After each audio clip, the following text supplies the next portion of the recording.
On a bright, sunny afternoon, a couple with a somewhat suspicious demeanor stepped into the store.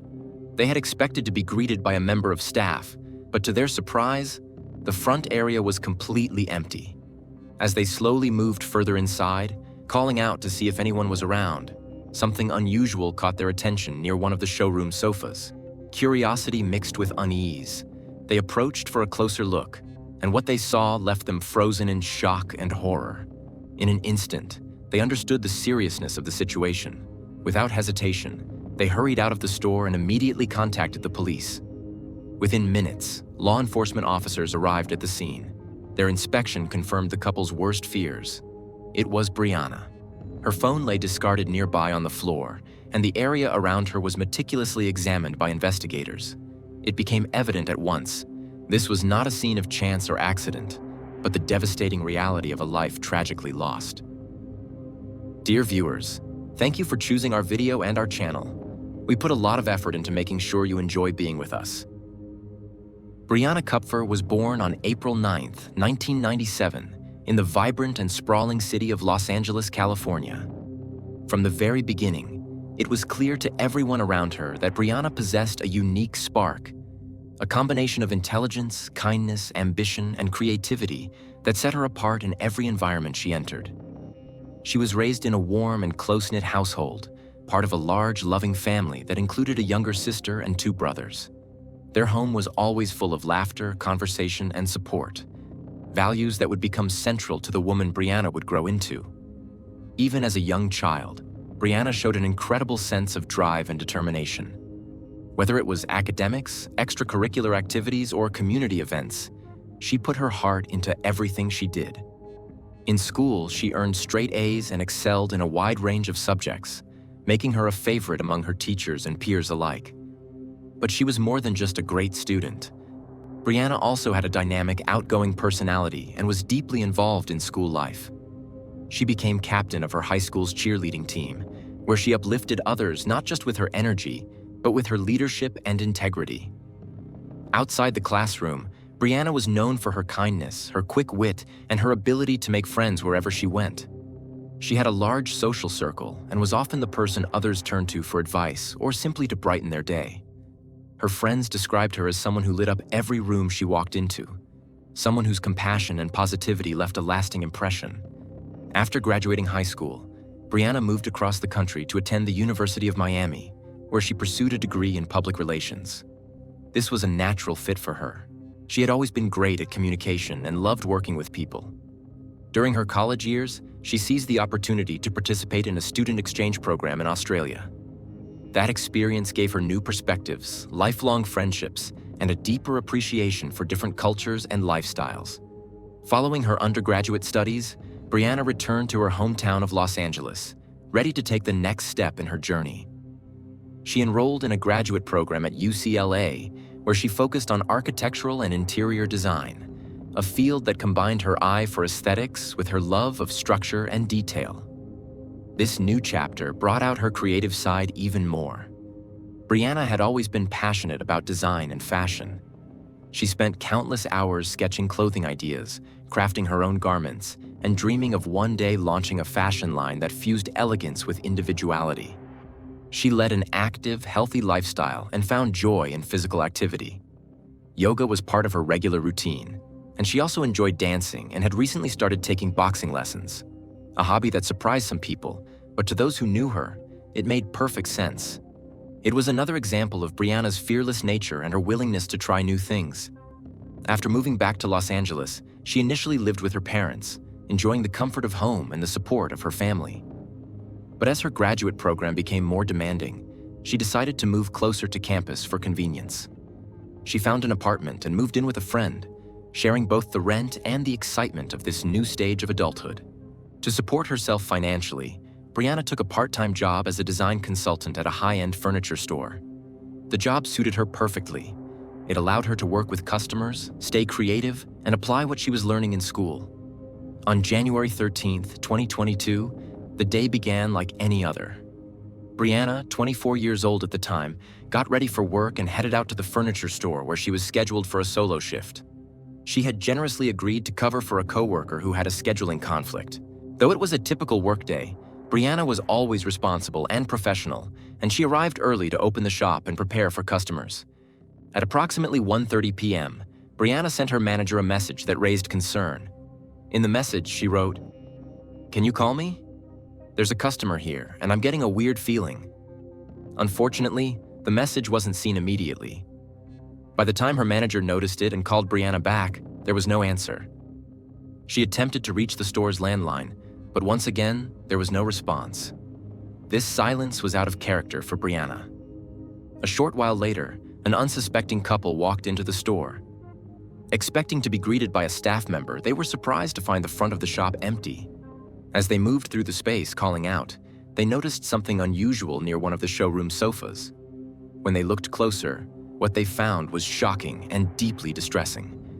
Realizing the gravity of the situation, the couple quickly exited the store and contacted law enforcement. Officers arrived at the scene within minutes. What they discovered confirmed the worst. The person inside was Brianna. Her phone was found nearby, lying on the floor, and her surroundings were carefully examined by investigators. It was immediately clear that this was a tragic loss of life. The very first avenue detectives explored was whether the incident had been the result of a robbery that spiraled out of control. In many cases, this is a logical starting point, a straightforward motive where stolen goods or cash could explain the events. However, after a careful sweep of the premises, that idea began to crumble almost immediately. The store's inventory was intact. The register still held its full amount of cash, and not a single valuable item appeared to be disturbed. In fact, what investigators discovered in place of missing property was something far stranger. A small, handheld voice recorder resting squarely on the countertop, directly in the space where Brianna had been stationed during her shift. Even more remarkable, it was still switched on, quietly capturing the sounds inside the shop.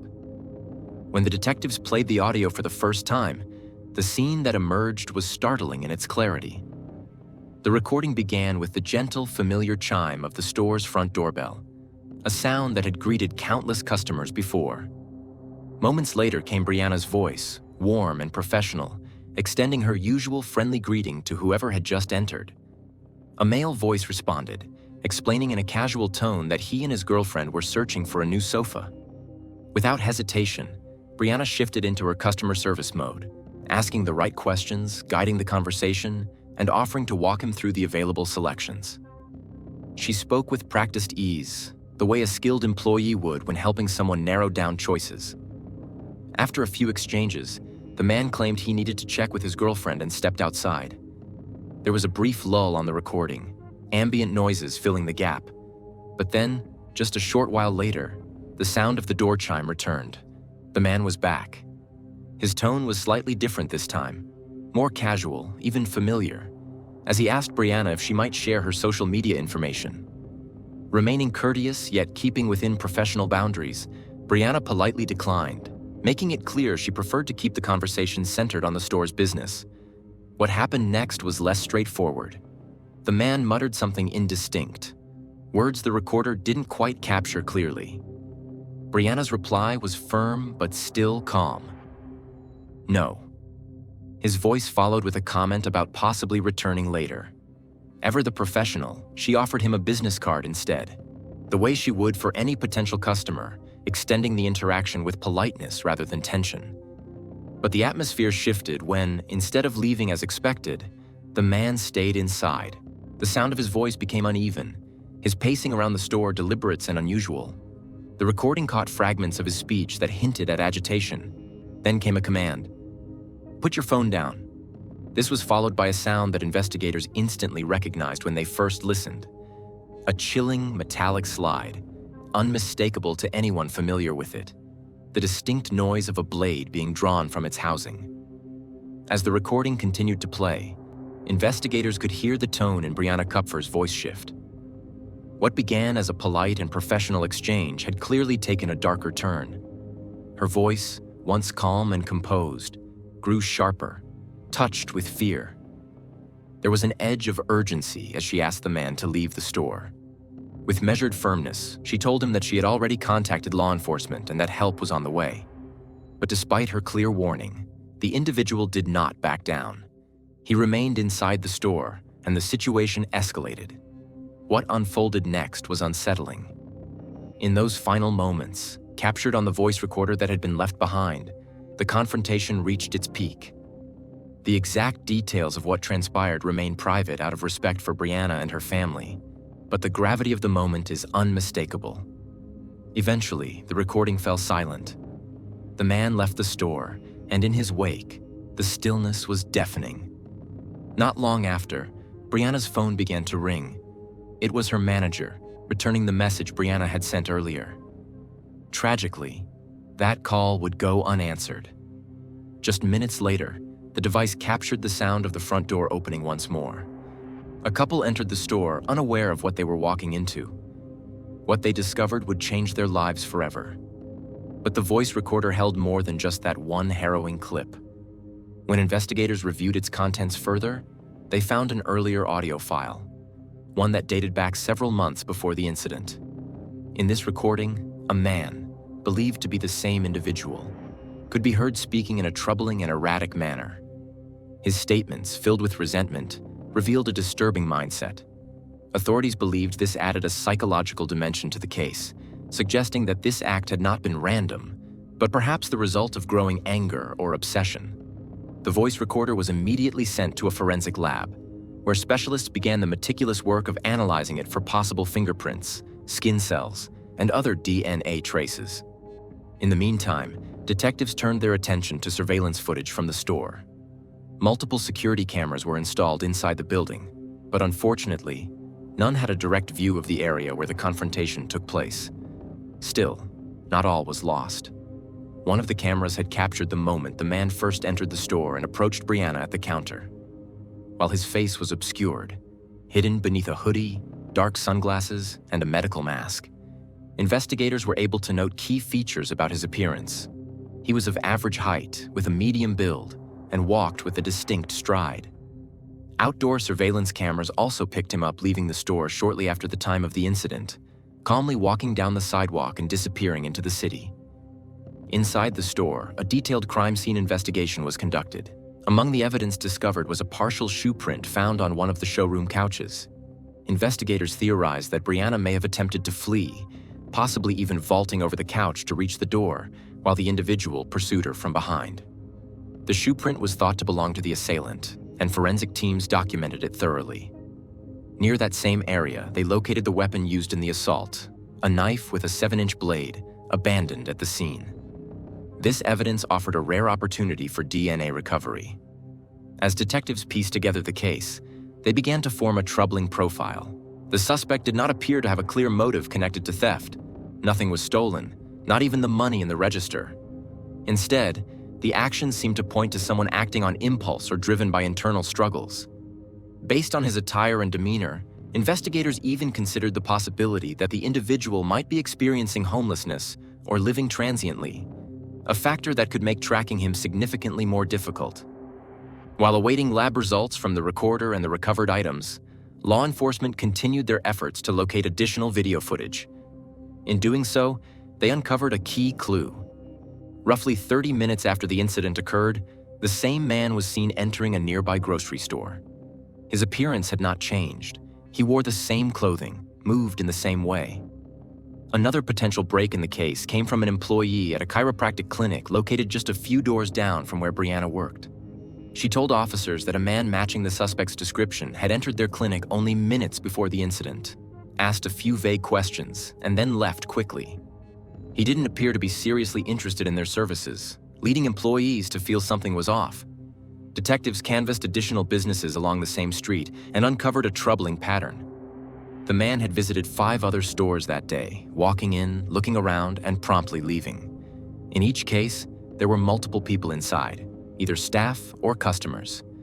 It was only when he entered Brianna's store and found her working alone that he remained. This detail shifted the case further into chilling territory. It became increasingly clear that he had likely been searching for a vulnerable opportunity. That realization left both the investigators and the community shaken. The news of what happened to Brianna spread rapidly. Within hours, it had become a major story, not only across Los Angeles but nationally. The tragedy struck a deep nerve. symbolizing more than just one crime. It tapped into a growing frustration and fear about rising violence in urban areas. Residents were outraged. Many questioned why someone as bright and promising as Brianna had been left to work alone, especially in a luxury retail space with no visible security presence. The broader discussion soon turned to the state of public safety in Los Angeles. Crime rates had been climbing, and some citizens blamed changes in policy, like zero bail releases and reduced incarceration times, for creating a system that seemed to favor leniency over accountability. People felt that their concerns were being ignored, and Brianna's case became a rallying point. Despite the heartbreak, there was also determination.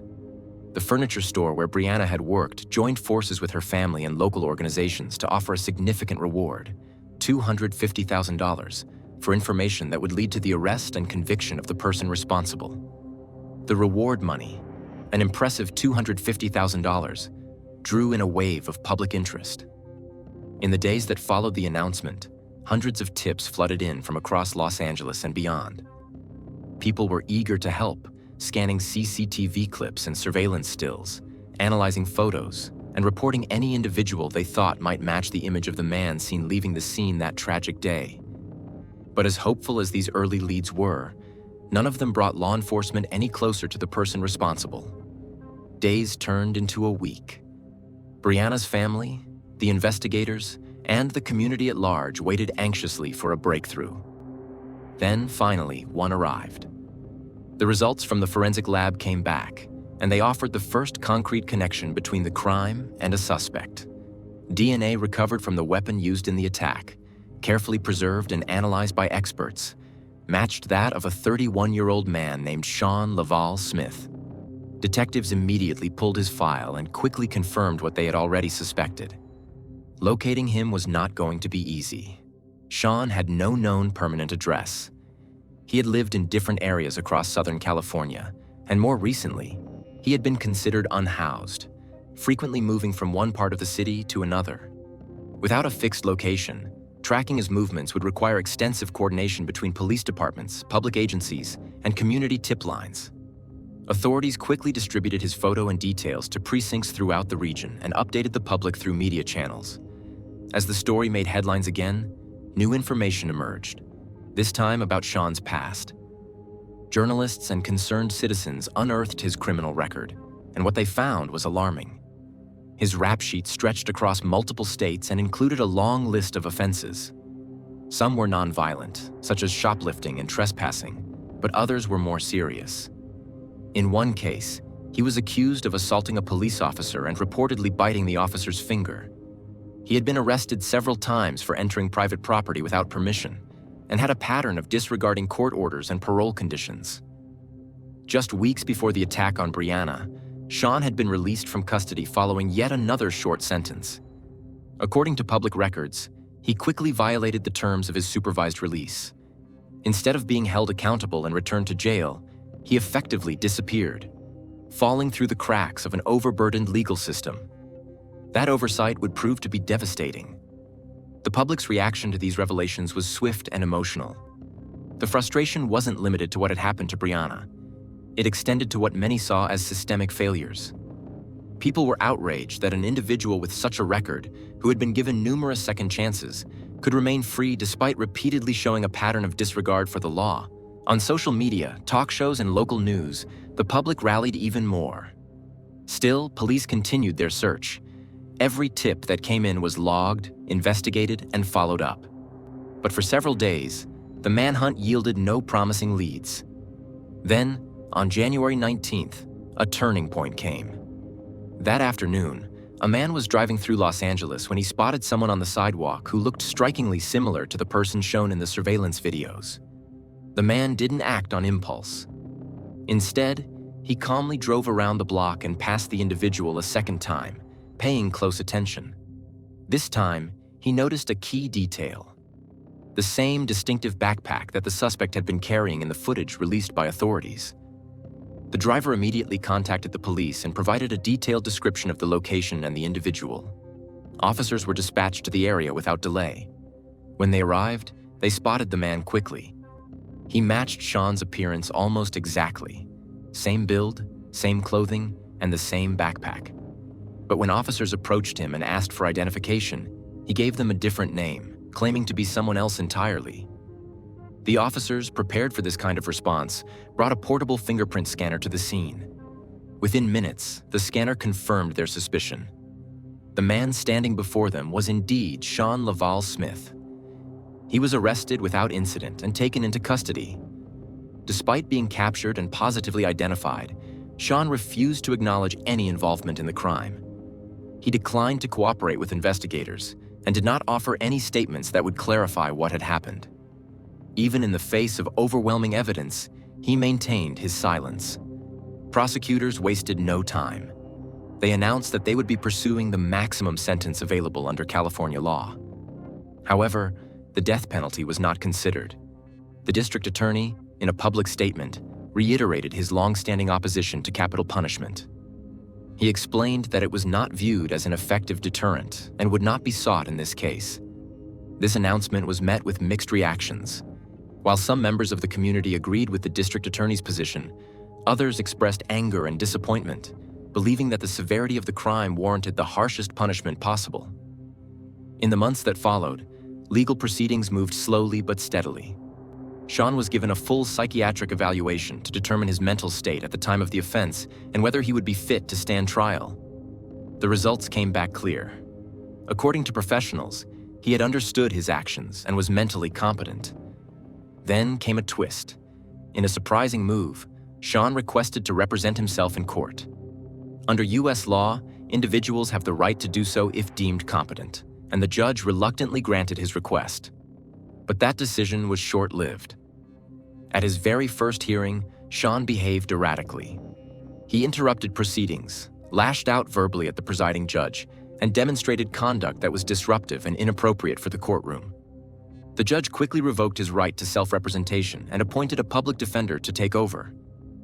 Soon after, Sean entered a formal plea of not guilty by reason of insanity, despite the fact that the psychiatric evaluation had already determined he was fully aware of what he was doing. The move was seen as a legal tactic rather than a reflection of reality. It shifted the burden onto the defense team, who now had to try to convince a jury that their client had not been of sound mind, something the evidence strongly contradicted. The main trial began in late August 2024, nearly 3 years after the attack. By then, the prosecution had built a thorough and robust case. They had fingerprints, they had DNA, and they had surveillance footage placing Sean at the scene and identifying him clearly before and after the event. The defense team did not call any witnesses. They presented no alternative theory of events. Instead, their entire argument rested on one claim: that the act had not been planned and had instead been a spontaneous outburst. But even this narrative was undermined by the investigative timeline. Detectives had already shown that Sean had visited at least 6 different businesses that day, walking in, assessing the environment, and leaving when he saw that others were present. The evidence strongly suggested he had been deliberately searching for someone who was alone. In the courtroom, that detail struck a chord. It suggested intent. And intent, in the eyes of the law, is one of the most significant factors in determining guilt. As the trial entered its final stages, the defense made one last attempt to influence the jury, not by refuting the mountain of evidence, but by shifting the focus away from the facts. Sean Smith's attorney argued that the case had received an excessive and disproportionate amount of media coverage. He claimed that the publicity surrounding the investigation, the arrest, and the courtroom proceedings had created an atmosphere of bias. In his view, the extensive news coverage made it impossible for Sean to receive a fair and impartial trial. He even suggested that the public's emotional reaction, rooted in sympathy for Brianna and outrage over rising crime, had clouded the judgment of both the media and the court. But the prosecution countered forcefully. They reminded the jury that media attention did not change the facts, and it did not alter the overwhelming body of physical and digital evidence connecting Sean to the crime. This wasn't about perception. It was about reality. One of the most emotionally difficult moments of the trial came when the prosecution asked to play the audio recording recovered from the scene. The same recording that had captured the final minutes of Brianna Kupfer's life. Before it was played, the judge addressed the courtroom. In a rare but compassionate gesture, The judge gave Brianna's family the opportunity to step outside so they wouldn't have to endure the trauma of hearing those painful final moments replayed in a public setting.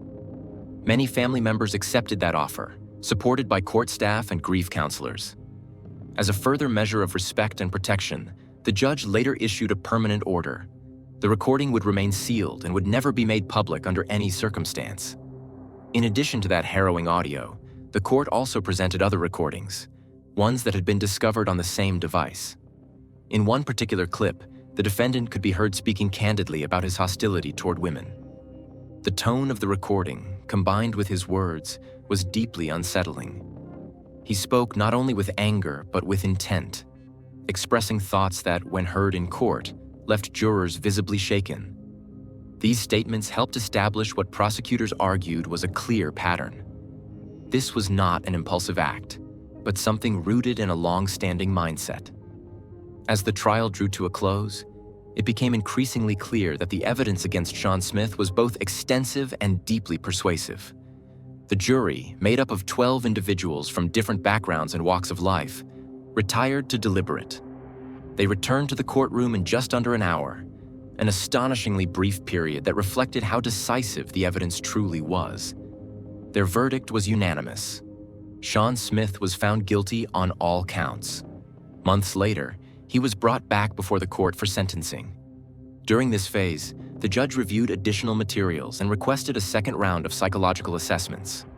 Multiple independent psychiatrists were called in to evaluate Sean's mental health and determine whether any legitimate condition could explain or mitigate his behavior. Their conclusions were unequivocal. Every evaluation confirmed that he had been fully aware of his actions both before and during the crime. He understood what he was doing. He understood that it was wrong. And he had the ability to control his behavior. He simply chose not to. What came next only reinforced that conclusion. The prosecution presented recordings of 3 separate phone calls made by Sean from jail while he awaited trial. During these calls, made to friends and relatives, Sean openly bragged about his strategy. He said, with confidence, that all he needed to do was act crazy, and he'd end up in a mental health facility instead of prison. He even estimated that he'd spend maybe 5 years in treatment and then be released. What he seemed to forget was that all jailhouse phone calls are recorded, and those recordings became key evidence at his sentencing. They proved, beyond doubt, that his insanity plea had been a calculated tactic, not a reflection of his true state of mind.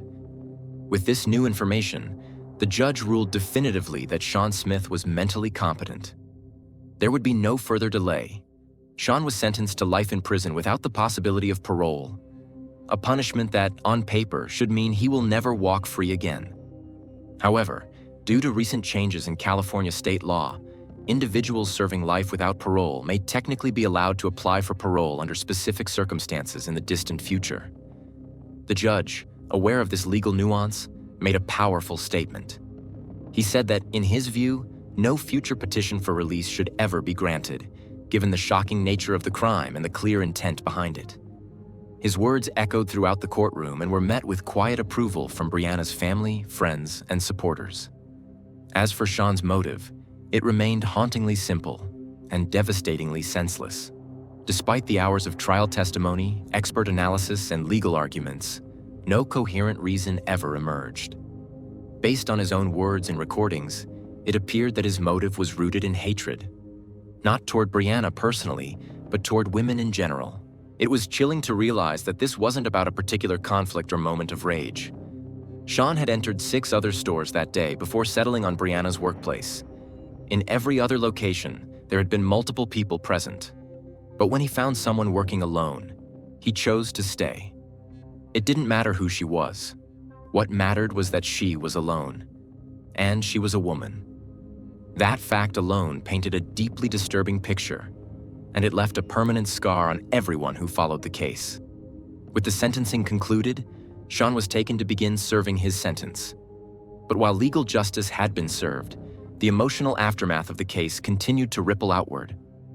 For Brianna's loved ones, and for many across Los Angeles and beyond, there remained lingering questions about how this tragedy was even allowed to happen in the first place. Too many saw in Sean Smith a man who had been given multiple chances, arrested repeatedly, released quickly, and never held accountable in a way that matched the seriousness of his behavior. That repeated cycle finally came to an end, but only after irreversible harm had already been done. In the days and weeks after the trial, the community came together in a show of unity and remembrance.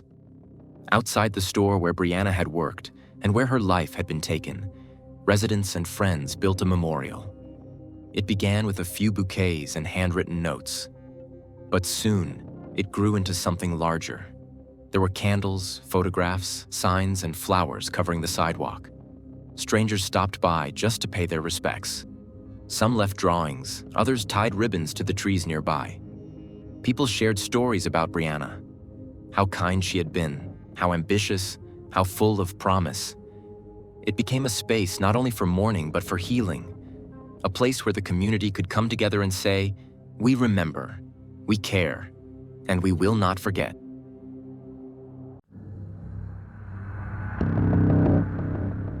Authorities received an anonymous tip, information from someone who claimed to have overheard disturbing details about what had happened on the night of the party. According to court documents, this individual contacted law enforcement to share their concerns, and those concerns led investigators right back to the mobile home. The source implied something chilling. The truth about Alyssa's disappearance had never truly left that house.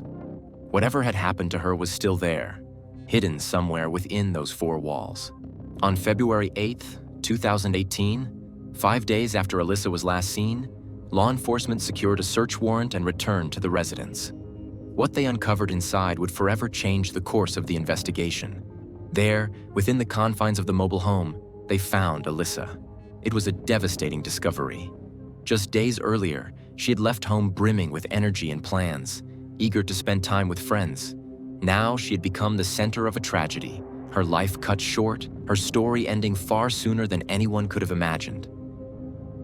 Dear viewers, we appreciate your support and comments. It means a lot to us. Thank you for being with us.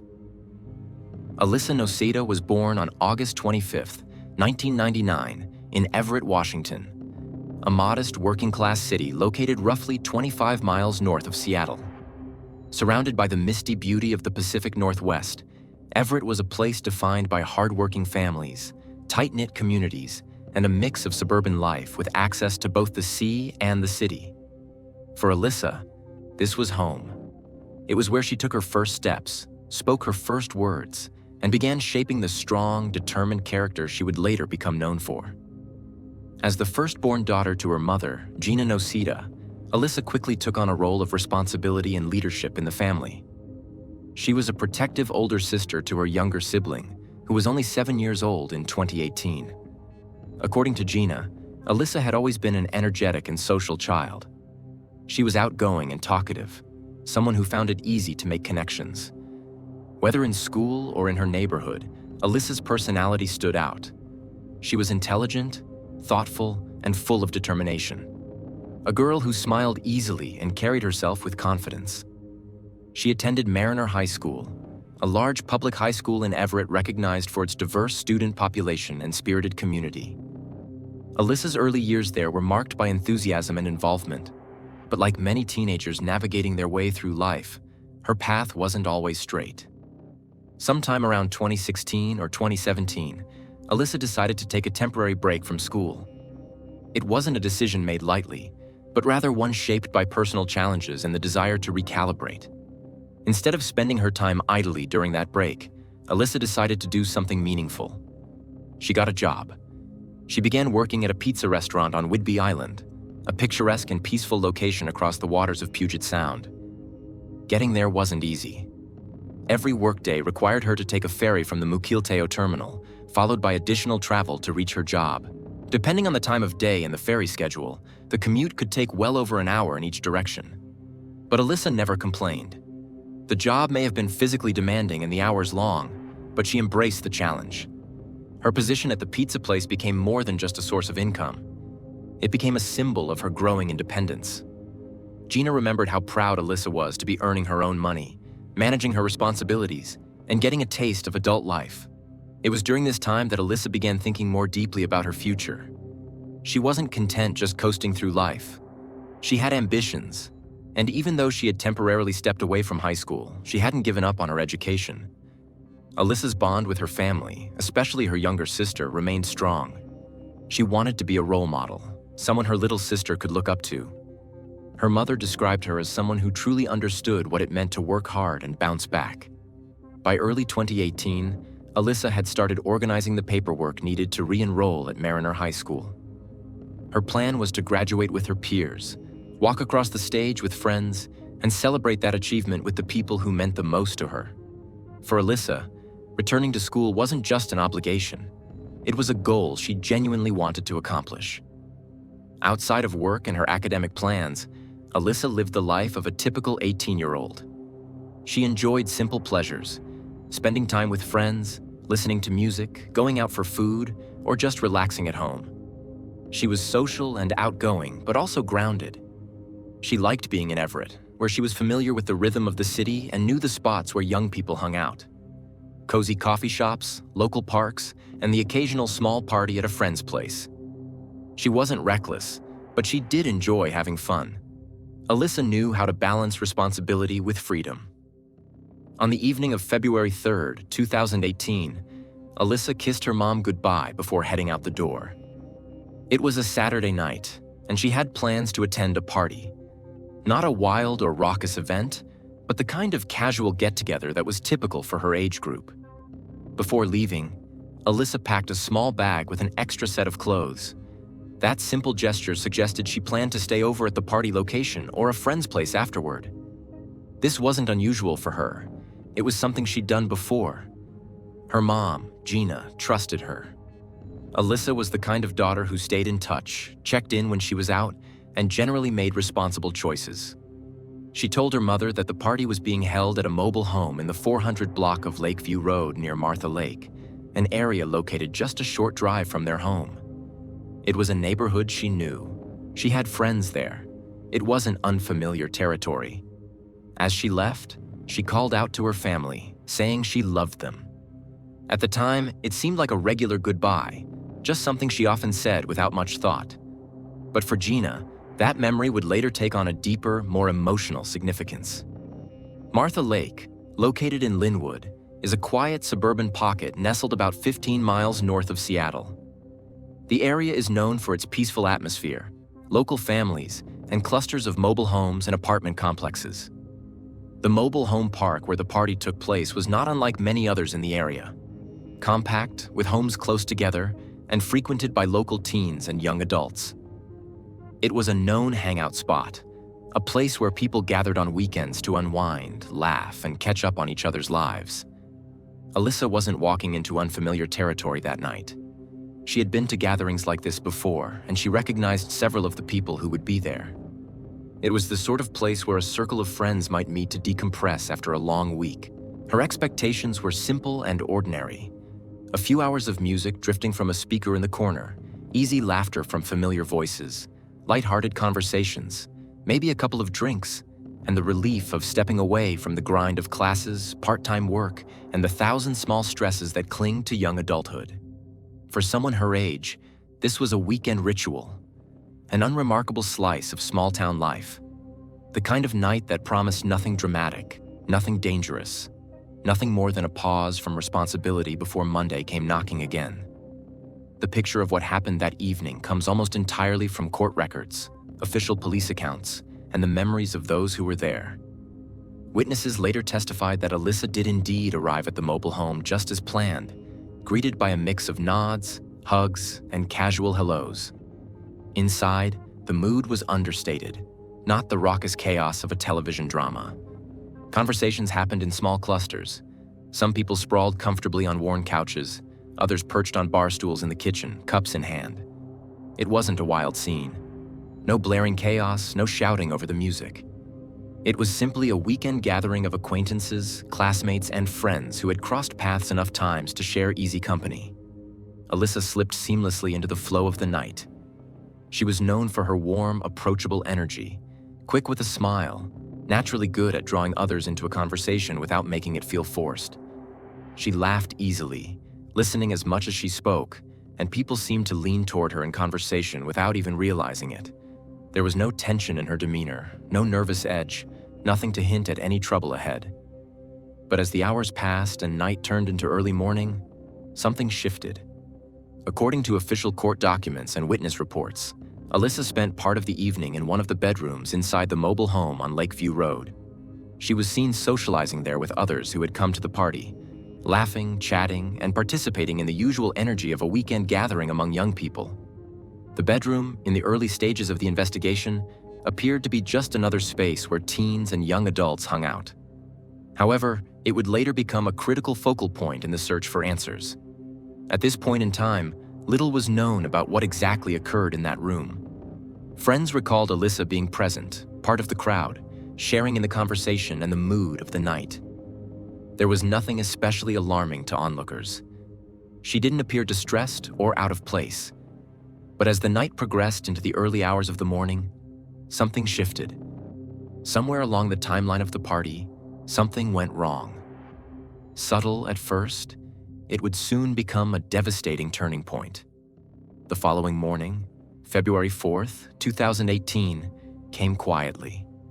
But the silence that followed Alyssa's last known interactions quickly grew louder. She wasn't answering her phone. No calls, no messages, not even a casual text to check in. For someone like Alyssa, who was known to keep her mother updated, especially after a night out, this was deeply unusual. Her phone, normally a lifeline of constant communication, had gone silent. Gina Nocita, Alyssa's mother, would later reveal in interviews that she had an uneasy feeling from the moment Alyssa left the house the night before. Something hadn't sat right with her, a quiet internal alarm that she had brushed off at the time. Gina had trusted Alyssa, trusted her instincts, her maturity, and her judgment. But now, that trust was becoming clouded by worry. Still, she tried to remain calm, hoping that maybe Alyssa had just stayed the night with a friend and had overslept. Or maybe her phone had died. It was easy to explain away for a few hours. But as February 4th faded into the next day, that hope began to dissolve. By February 5th, 2018, Gina had still heard absolutely nothing from her daughter. No replies, no word, not even a seen notification. The last known contact anyone had with Alyssa was around 8 p.m. on the night of the party, February 3rd, and now it had been nearly 2 full days of silence. Gina knew her daughter. Alyssa wasn't someone who disappeared without explanation. She wasn't the type to go completely off the radar. For her to go this long without checking in, especially knowing her younger sister was at home wondering where she was, meant something was seriously wrong. Gina's concern turned to fear, and then to a quiet panic. That same day, Gina turned to social media as a last resort. On February 5th, she posted a heartfelt and urgent message to Facebook. "I haven't seen or heard from my daughter since Saturday night. If anyone knows anything, please contact me." The post wasn't just a status update. It was a cry for help. It was the voice of a mother grappling with uncertainty, trying to turn digital networks into a lifeline. Friends, family, and even strangers began sharing the post. The message traveled quickly across local timelines, reaching anyone who might have seen or heard from Alyssa. The online world was now involved in what had become a very real and growing mystery. What had happened that night? Why wasn't Alyssa responding? Had she simply decided to spend the night elsewhere and lost track of time? Or was there something more troubling behind her sudden disappearance? Back at home, her younger sister, too young to fully grasp the weight of the situation, was also left wondering. Friends who had seen Alyssa at the party were equally confused. A few of them had vague memories of seeing her late into the evening, but none could say with confidence when she left or if she ever did. Some assumed she had slipped out quietly or caught a ride with someone else. But no one had definitive answers. The night had grown hazy in memory, and timelines were blurred. Gina, still clinging to hope, began asking questions, reaching out to anyone who had been at the party. Some friends offered to help, informally questioning others who had attended, but no one could offer a concrete recollection of Alyssa's last moments at the mobile home. The absence of clear information was agonizing. Realizing that time was critical and answers were not forthcoming, Gina contacted the Snohomish County Sheriff's Office. What began as a personal search now transitioned into an official missing persons investigation. police officers immediately began looking into Alyssa's last known whereabouts, zeroing in on the mobile home on Lakeview Road, the last place she had been seen. Investigators started by speaking to people who had been at the party. The goal was to establish a reliable timeline, to map Alyssa's movements throughout the evening. But early efforts were challenging. Witness statements were inconsistent. Some offered vague answers. Others didn't remember much. The accounts conflicted with each other in small but frustrating ways. No one could confidently confirm if Alyssa had left the house, who she had been with last, or if anything unusual had occurred. Then, the case took a significant turn. Authorities received a tip, an anonymous lead from someone who had heard unsettling details about the night of the party. According to court records, this individual contacted police with concerns that pointed back to the mobile home. The tip suggested that the truth behind Alyssa's disappearance had not left that house. It was still inside, somewhere within those four walls. On February 8, 2018, 5 days after Alyssa had last been seen, law enforcement officials obtained a warrant and returned to the residence. This time, they weren't there to ask questions. They were there to search. What they found during that visit shifted the entire trajectory of the case. Inside the mobile home, Alyssa was discovered. The finding was heartbreaking. A young woman full of life, who had left her home just days earlier to spend time with friends, was now the center of a tragedy. The energy of a typical Saturday night had turned into a permanent silence. What had once been a place of music and conversation was now a scene of sorrow and investigation. In the days that followed, law enforcement began treating the location not just as the site of a disappearance, but as an active investigation into what had happened to Alyssa. Detectives worked methodically, documenting every detail, collecting evidence from the room where Alyssa had been found, and seeking clarity about the hours leading up to that moment. According to court documents, investigators gathered a range of physical evidence, carefully cataloging everything that might help tell the story of what happened that night. Each item collected was a potential clue. Each detail mattered. The process was slow and painstaking, but necessary. Meanwhile, the Snohomish County Medical Examiner's Office was brought in to determine the cause and manner of Alyssa's death. Their findings would become a crucial part of the puzzle. Weeks later, on April 17, 2018, the medical examiner publicly released their official report, providing the first medical insight into the case. By then, the community was already in mourning. Friends, family, and countless others who had followed Gina's desperate posts online now had their answer, one that no one had wanted, but everyone feared. The official report released by the Snohomish County Medical Examiner ultimately ruled Alyssa Nocita's death as accidental, citing the cause as an overdose. While the report did not explicitly indicate that there was any direct foul play involved in the overdose itself, it left behind a cloud of uncertainty and heartbreak. It raised difficult and deeply troubling questions. Questions not just about the substances involved, but about the actions, or inactions, of the people who were present during Alyssa's final hours. According to the official evidence gathered, the timeline that unfolded was tragic, devastating, and possibly preventable. Alyssa had arrived at the party full of life. She had been socializing with others, and by all accounts, was simply enjoying herself in a bedroom at the residence, laughing, talking, being part of the group. Then, something changed. At some point not long after entering the room, Alyssa began showing signs of distress. Court documents would later reveal that her collapse happened quickly, within a matter of minutes. What followed, or more accurately, what failed to follow, became the core focus of the investigation. It didn't take long for law enforcement to narrow in on an individual whose behavior after Alyssa's collapse raised serious concerns. Investigators believed that someone at the party had far more information than they initially disclosed. In particular, their attention turned to one person, a person whose decisions that night would become the center of a case that shocked an entire community. For Alyssa's family, the news that she had passed away was incomprehensible.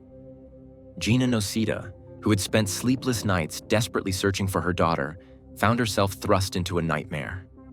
In interviews with the Everett Herald, she spoke through tears about her daughter, describing Alyssa as a vibrant, strong-willed, and inspiring young woman who had her whole life ahead of her. Her niece, Rella Palmer, echoed those sentiments. She described the entire family as being in disbelief, struggling to process how what was supposed to be a normal night out had taken such a catastrophic turn. At just 7 years old, Alyssa's younger sister was left without the guiding, protective presence of her big sister, a loss that would leave a permanent mark on her childhood. Gina was consumed by a mix of emotions: deep sorrow, overwhelming grief, and a rising tide of anger. As she spoke to reporters, one question repeated itself in her mind: what really happened in that mobile home? And why didn't anyone help her daughter? The pain of not having been there for Alyssa in her most vulnerable moment was only intensified by the knowledge that others were. Yet no one had stepped up when it mattered most. Gina shared more about Alyssa's upbringing, and in doing so, revealed a powerful generational connection. She had given birth to Alyssa at the age of 18. Like her daughter, Gina had also attended Mariner High School but faced her own struggles. "She kind of saw what I went through," Gina explained. "I got kicked out of Mariner and ended up in an alternative school. I had a lot going on and eventually dropped out." Alyssa had watched all of that, and Gina believed it gave her daughter both strength and a cautionary blueprint, something to learn from, something to do better than. "I think she tried to use that as an excuse to understand me," Gina said, reflecting on how their journeys, though different, were deeply intertwined. As detectives dug deeper into the hours after Alyssa's collapse, they began to uncover a disturbing timeline, one where crucial decisions were not made, and where intervention might have made all the difference. Court records referenced multiple missed opportunities to seek help. Witnesses described conversations that took place, moments when it would have been possible to call for emergency assistance. But instead, those chances slipped away. On February 8, 2018, 5 days after Alyssa's disappearance, detectives from the Snohomish County Sheriff's Office arrested 19-year-old Brian Varela at the same mobile home where the party had taken place. The arrest followed a tip from one of Varela's co-workers, who had heard him speak casually about the incident in the days following the party. This co-worker, who would later be credited with helping bring the truth to light, made the difficult decision to come forward after seeing Gina's emotional plea on Facebook. According to detailed reports obtained from court documents, Alyssa collapsed in Varela's bedroom during the February 3rd party. Eyewitness accounts and digital evidence indicated that her condition had changed dramatically in just a matter of minutes. Rather than contacting 911 or seeking any form of emergency help, Varela reportedly took photographs of Alyssa in a vulnerable state and sent them to his friends, accompanied by a text that downplayed the situation, saying, "It seems she's had too much to drink." Instead of following the urgent advice he later found online regarding overdose protocols, Varela chose not to act. He performed internet searches about what to do in case of an overdose, but ultimately ignored the most critical instruction: get help immediately. By the following morning, February 4th, Alyssa had tragically passed away. Varela allegedly showed Alyssa's condition to his roommate, who strongly urged him to contact authorities. Still, Varela refused. Instead of taking action, he went to work a double shift at Dairy Queen. There, he reportedly spoke about the incident in a nonchalant manner, even bragging to a co-worker. According to what was recorded in court documents, Varela admitted that he wasn't entirely sure whether Alyssa had been alive during parts of the encounter. It was also revealed that Varela had used Alyssa's fingerprint to unlock her phone. He posted a misleading message on her Snapchat account stating, "I'm out. Bye," in what authorities believe was an attempt to create the illusion that she had run away. Additionally, investigators learned that he had made efforts to erase digital traces and potential DNA evidence, and had even discussed plans to dispose of items in a wooded area near Marysville. He mentioned to friends his intent to leave the country, reportedly talking about fleeing to Mexico. Thanks to the co-worker's courage in speaking out, investigators were able to act quickly. On February 8th, deputies searched the residence and confirmed what they had feared. Alyssa was found inside the mobile home, and Varela was taken into custody. The case moved swiftly into the judicial system, where prosecutors filed formal charges. On February 9th, 2018, Varela was officially charged with first-degree manslaughter in Snohomish County Superior Court. Bail was set at $500,000. Despite the severity of the allegations, the case faced significant legal challenges.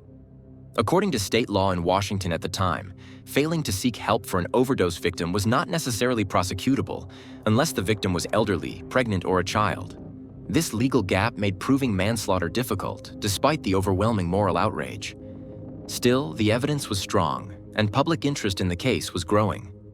On September 20th, 2018, after months of legal negotiation, Brian Varela entered a guilty plea as part of a plea agreement. He pleaded guilty to second-degree manslaughter, accepting a reduced charge that reflected negligence and failure to act, rather than premeditated harm. The plea deal sparked debate, but for Alyssa's family, it at least marked a step toward justice. Deputy Prosecutor Tony Montgomery explained to the Everett Herald that the plea agreement, though difficult for many to accept, was a calculated legal decision.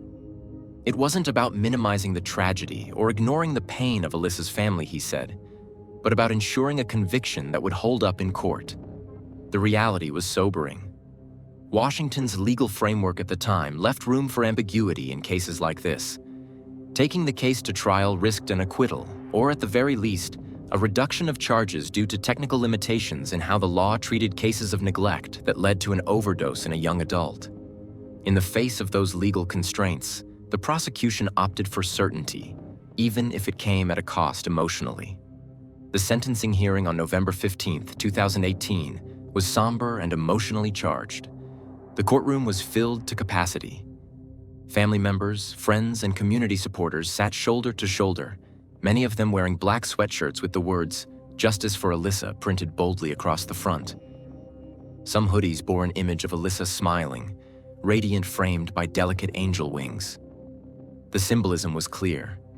For those who knew and loved Alyssa, she had been more than just a victim. She was a daughter, a sister, a friend, a girl with dreams, gone far too soon. Alyssa's mother, Gina Nocita, addressed the court through tears. Her voice, though trembling, carried power and conviction. She called the plea deal a slap on the wrist, a punishment far too lenient for what had been taken from her. She didn't just grieve.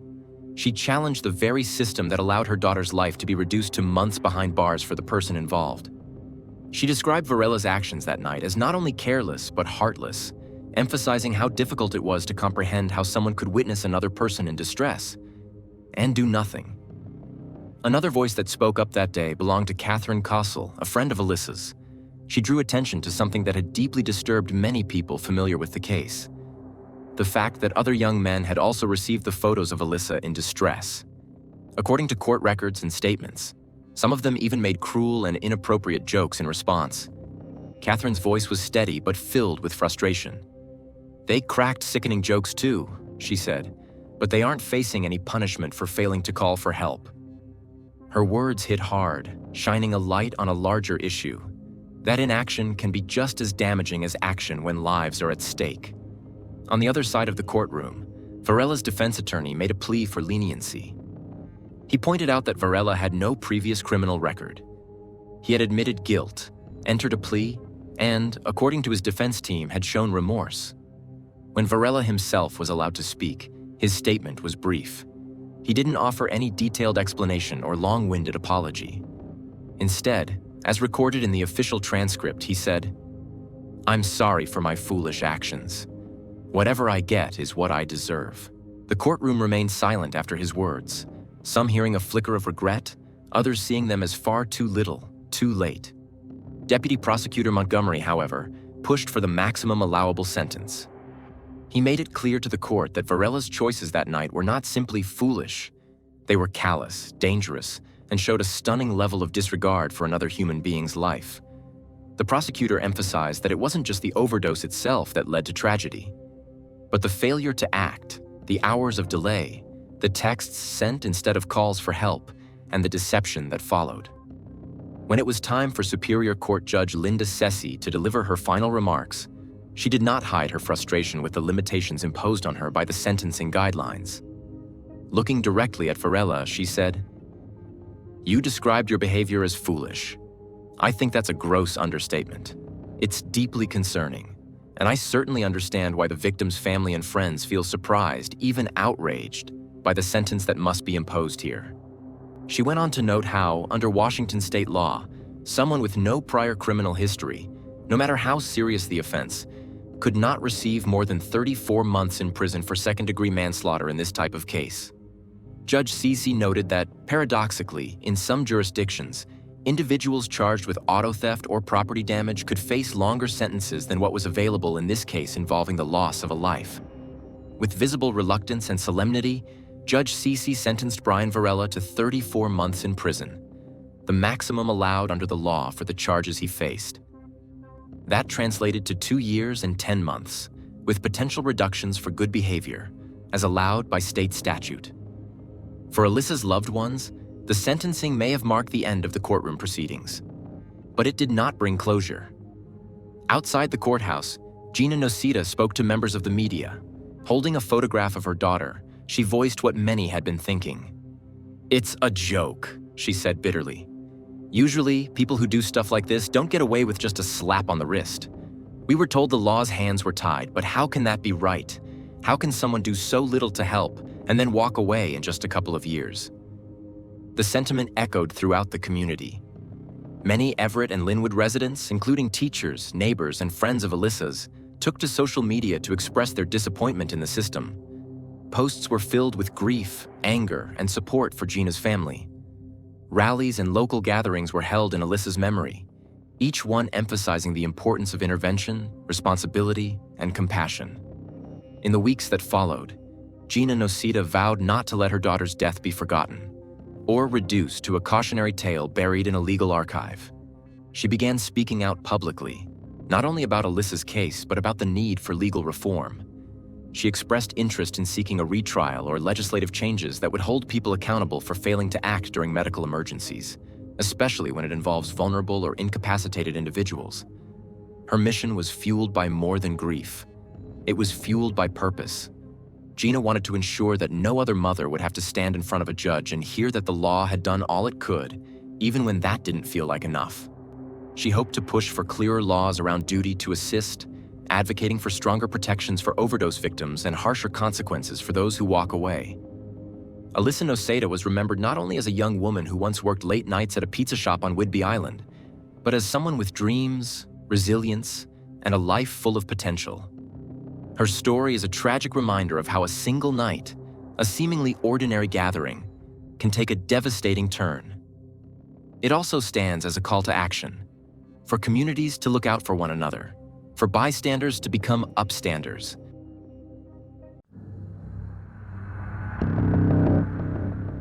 The perpetrator stated that the entire incident had been an accident. According to his confession, at the time of the event, he was heavily under the influence of illegal substances, which impaired his judgment and left him feeling disoriented and terrified. Overwhelmed by fear and uncertainty, he claimed that he had no idea how to react or what steps to take. In a state of panic, he contacted a friend and explained the situation. Together, they decided to dispose of the evidence in a secluded, forested area far from any populated places. Based on his testimony, once they reached the remote location, they set the evidence on fire in an attempt to destroy it completely. The criminal described that the fire burned intensely for several hours. His friend reportedly returned to the site over the following days to continue fueling the flames and to stir the ashes, ensuring that no recognizable remnants would remain. 12 years later, forensic experts investigated the area the suspect had described. However, despite extensive analysis, not a single piece of physical evidence could be conclusively identified as human DNA. Every crime has its own story, and we're here to tell it to you, our dear viewers. Like, comment, and subscribe. Stay with us. At first glance, the life of Tara Grinstead painted a picture that could have been taken straight from a magazine cover or a community award ceremony. A real embodiment of the American dream that so many aspire to, yet only a rare few seem to truly capture. She was young, graceful, intelligent, and carried herself with a natural charm that made her not only admired, but deeply cherished in her hometown. Her days seemed wrapped in purpose, her smile a constant presence at school events, pageants, and in the quiet streets of her rural Georgia community. Born on November 14, 1974, in the tiny, close-knit town of Hockenville, Georgia, Tara's roots were planted in the warm soil of Southern values, small-town traditions, and neighborly kindness. It was a town where people left their porch lights on for neighbors, where Sunday service attendance was second nature, and where school teachers were more than educators. They were pillars of the community. Tara's upbringing wasn't lavish, but it was filled with all the essentials that matter: love, structure, and unwavering encouragement. She was raised to value kindness over pride, empathy over judgment, and effort over glory. Tara carried these values with her into adulthood. After finishing high school, she pursued higher education, enrolling in college where she majored in history and pedagogy. Her career goals were never about wealth, fame, or recognition beyond her community. Instead, her ambitions were deeply personal and meaningful: to teach, to guide, and to make a lasting impression on the young minds she would one day shape. Tara believed that education was more than textbooks. It was a calling, a way to help others become their best selves. By 2005, Tara was living out that very calling as a beloved history teacher at a middle school in Okuda, another quiet Georgia town nestled among tall pine trees and gently winding roads. With a population just above 3,000, Okuda was the kind of place where time moved a bit slower, and life was marked by simple pleasures: Friday night football games, local fairs, and the sound of cicadas humming under starry skies. Here, Tara wasn't just an educator. She was a fixture, a trusted presence, someone who brought light to her students' lives both inside and outside the classroom. But her impact didn't stop at the chalkboard. Tara also served as a mentor and coach for a group of young women who participated in regional beauty pageants. These weren't just competitions for her. They were opportunities to instill confidence, poise, and self-respect in her students. She worked with the girls on everything from posture and presentation to public speaking and emotional resilience. She didn't promote shallow vanity or surface-level appeal. Instead, she emphasized inner strength, reminding her students that true beauty radiated from intelligence, compassion, and quiet confidence. Former students often recalled how Tara went above and beyond, staying late after school to help with rehearsals, helping them find the right outfit, coaching them through nerves before competitions, and even offering words of encouragement when life outside the pageant world got tough.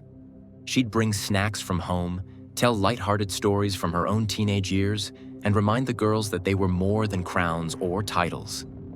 Her support was steady and unconditional. She wasn't pushy or overbearing, just ever present in the best possible way. Within the school community, Tara was equally respected and admired. Her fellow teachers saw her as dependable, principled, and modest. She rarely involved herself in petty drama or staff room gossip, instead choosing to focus on her work and her students. She earned the quiet nickname, the conscience of the school. Not officially, of course, but affectionately and sincerely. Her opinions were sought out in staff meetings, her help often requested for school-wide initiatives, and her feedback valued by administrators. She participated actively in curriculum development, organized extracurricular programs, and contributed to school improvement projects. The management appreciated her work, the students, her warmth. Tara Grinstead's personal life, though never openly displayed for public consumption, quietly became the subject of growing curiosity among those who knew her, or thought they did. In a town where privacy was more of a polite illusion than a practical reality, even the smallest detail of someone's romantic life could ripple through neighborhoods like a dropped stone in a still pond. Tara, poised and graceful as always, never volunteered much, but her story was one people pieced together in whispers and passing glances. For several years, Tara had been in a relationship with a man from the local police department, a connection that sparked both admiration and intrigue. In a place where authority figures were closely knit with educators, this pairing seemed almost cinematic, the charismatic teacher and the stoic officer. Yet, like many relationships under the scrutiny of a small-town lens, theirs wasn't always smooth. There were ups and downs, quiet reconciliations followed by cool silences. Friends spoke of periods where they seemed inseparable, followed by stretches where neither mentioned the other. Breakups would occur, but somehow their connection never fully disappeared. Their story played out silently in glances exchanged at community events, or in secondhand updates passed along between coworkers and neighbors. By 2005, the two were no longer officially together. They had, in some unspoken way, parted paths. But in a town like Okuda, where everyone knew what everyone else drove and what time they usually left their porch lights on, No relationship ever truly disappeared. People noticed patterns: familiar vehicles parked near familiar places, the occasional run-in at the grocery store, subtle signs that suggested perhaps the story hadn't ended, just shifted into a different chapter. Despite the murmurings, Tara never allowed her personal life to overshadow her professional one. She remained as committed as ever to her students, her mentoring, and her own academic ambitions. She had dreams of continuing her education, of earning a graduate degree, perhaps even branching out to a new place, maybe a bigger city with broader opportunities. She spoke of these goals with a kind of wistful realism, balancing her affection for her hometown with a growing sense that she was meant for more. Not in a boastful way, but in the quiet, hopeful way of someone who knows they are ready for something new, even if they're not yet sure how to begin.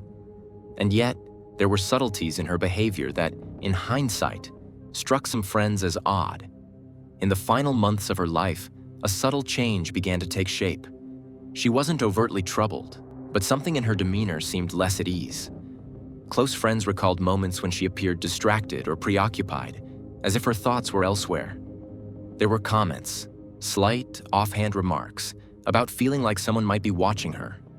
Nothing overt, nothing dramatic, just a quiet suspicion that she couldn't quite shake. Tara was not someone easily rattled. She had a practical, composed nature and tended to handle her problems privately. She wasn't the type to jump to conclusions or share vague concerns without reason. So, when she made those small, uncertain comments, some friends took notice. Others dismissed it as stress or exhaustion.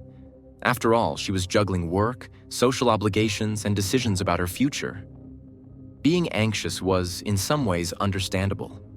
Still, her daily life remained steady.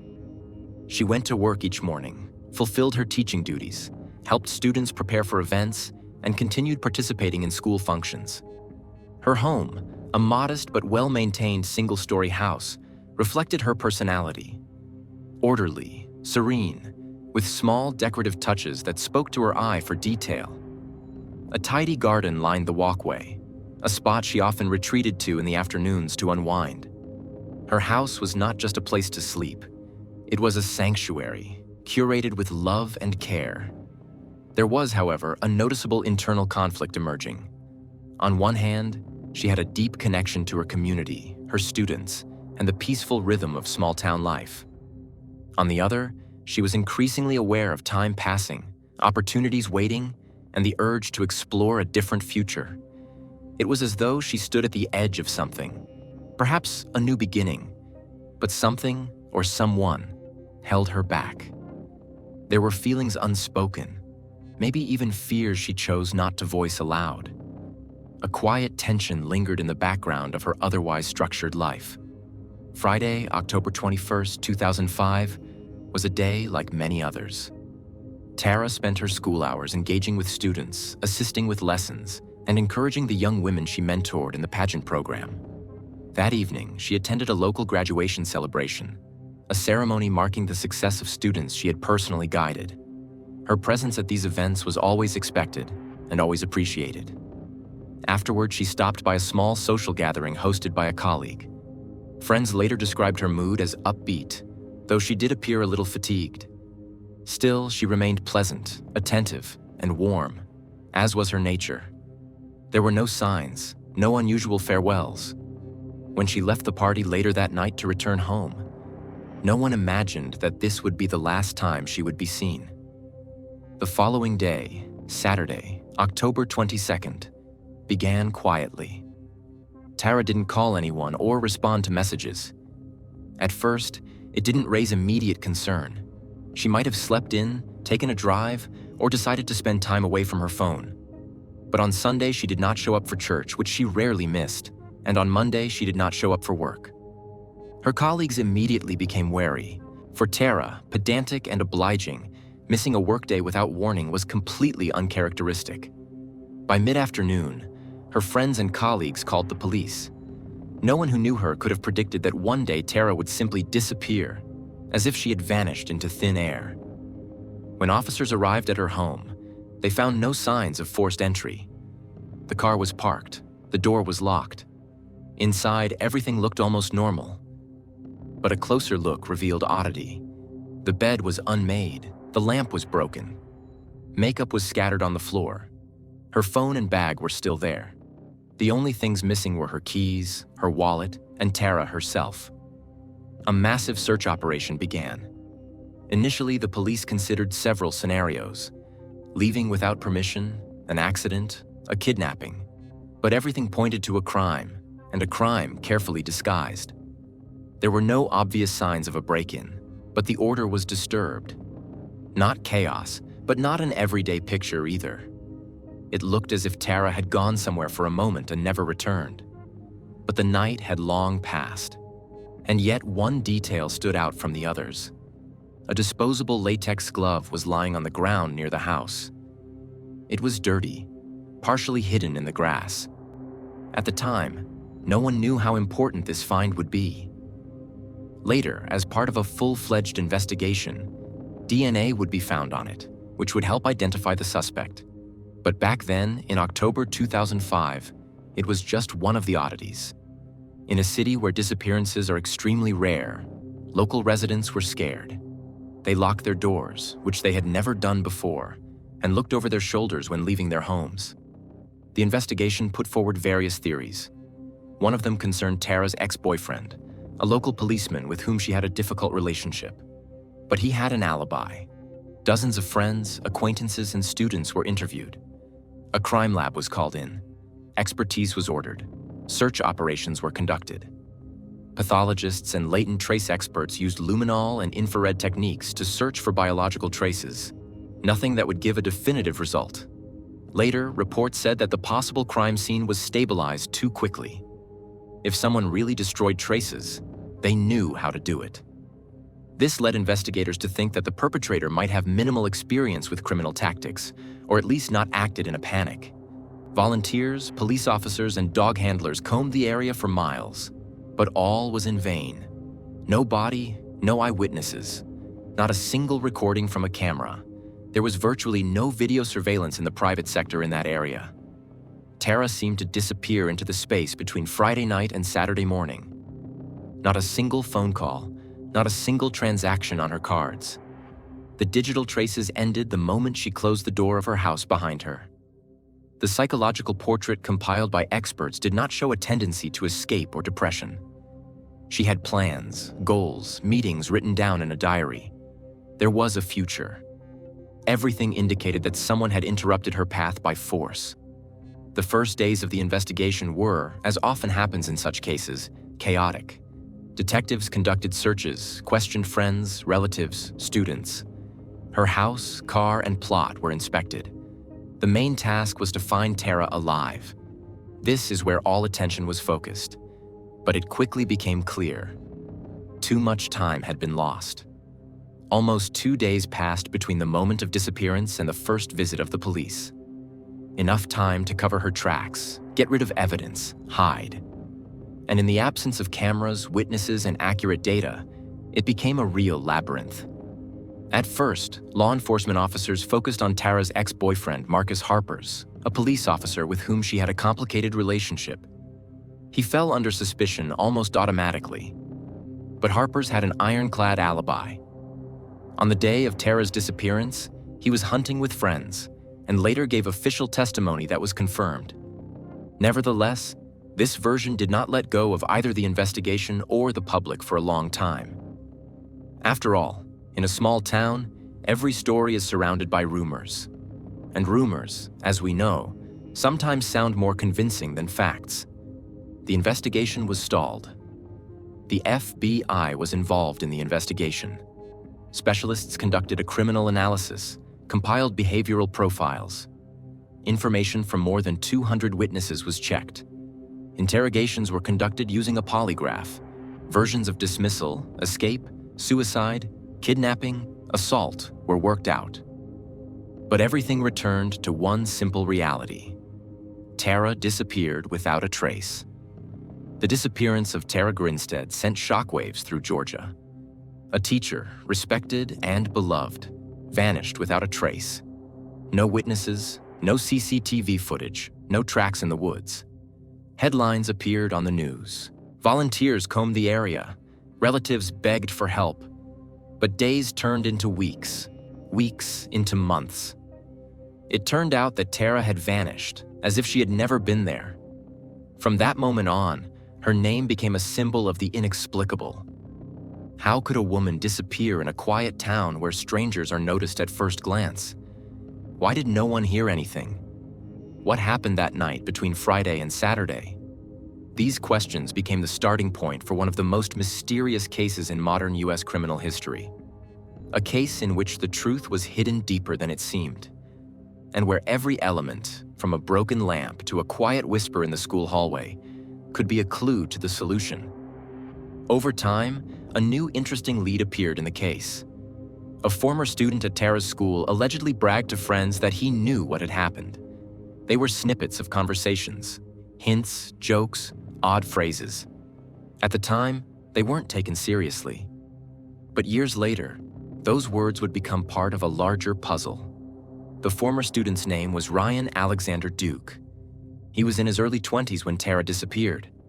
He had no criminal record, and kept a low profile.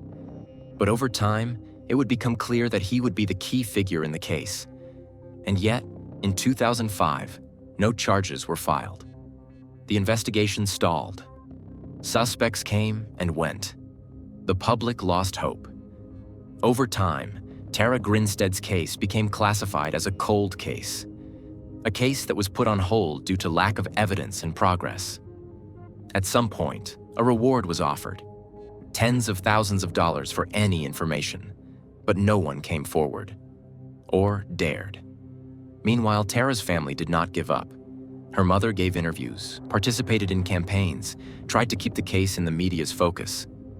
But over time, interest faded. News changed, new tragedies appeared, new sensations. The Grinstead case gradually faded into the background.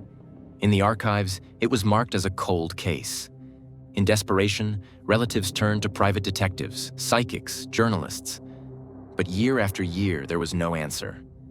And just when it seemed that the case would be forgotten completely, chance intervened. And a podcast. In 2016, documentary filmmaker and podcaster Payne Lindsay became interested in Tara's story. He began collecting material, recording episodes, contacting witnesses, former investigators, journalists. The podcast Up and Vanished became a real sensation.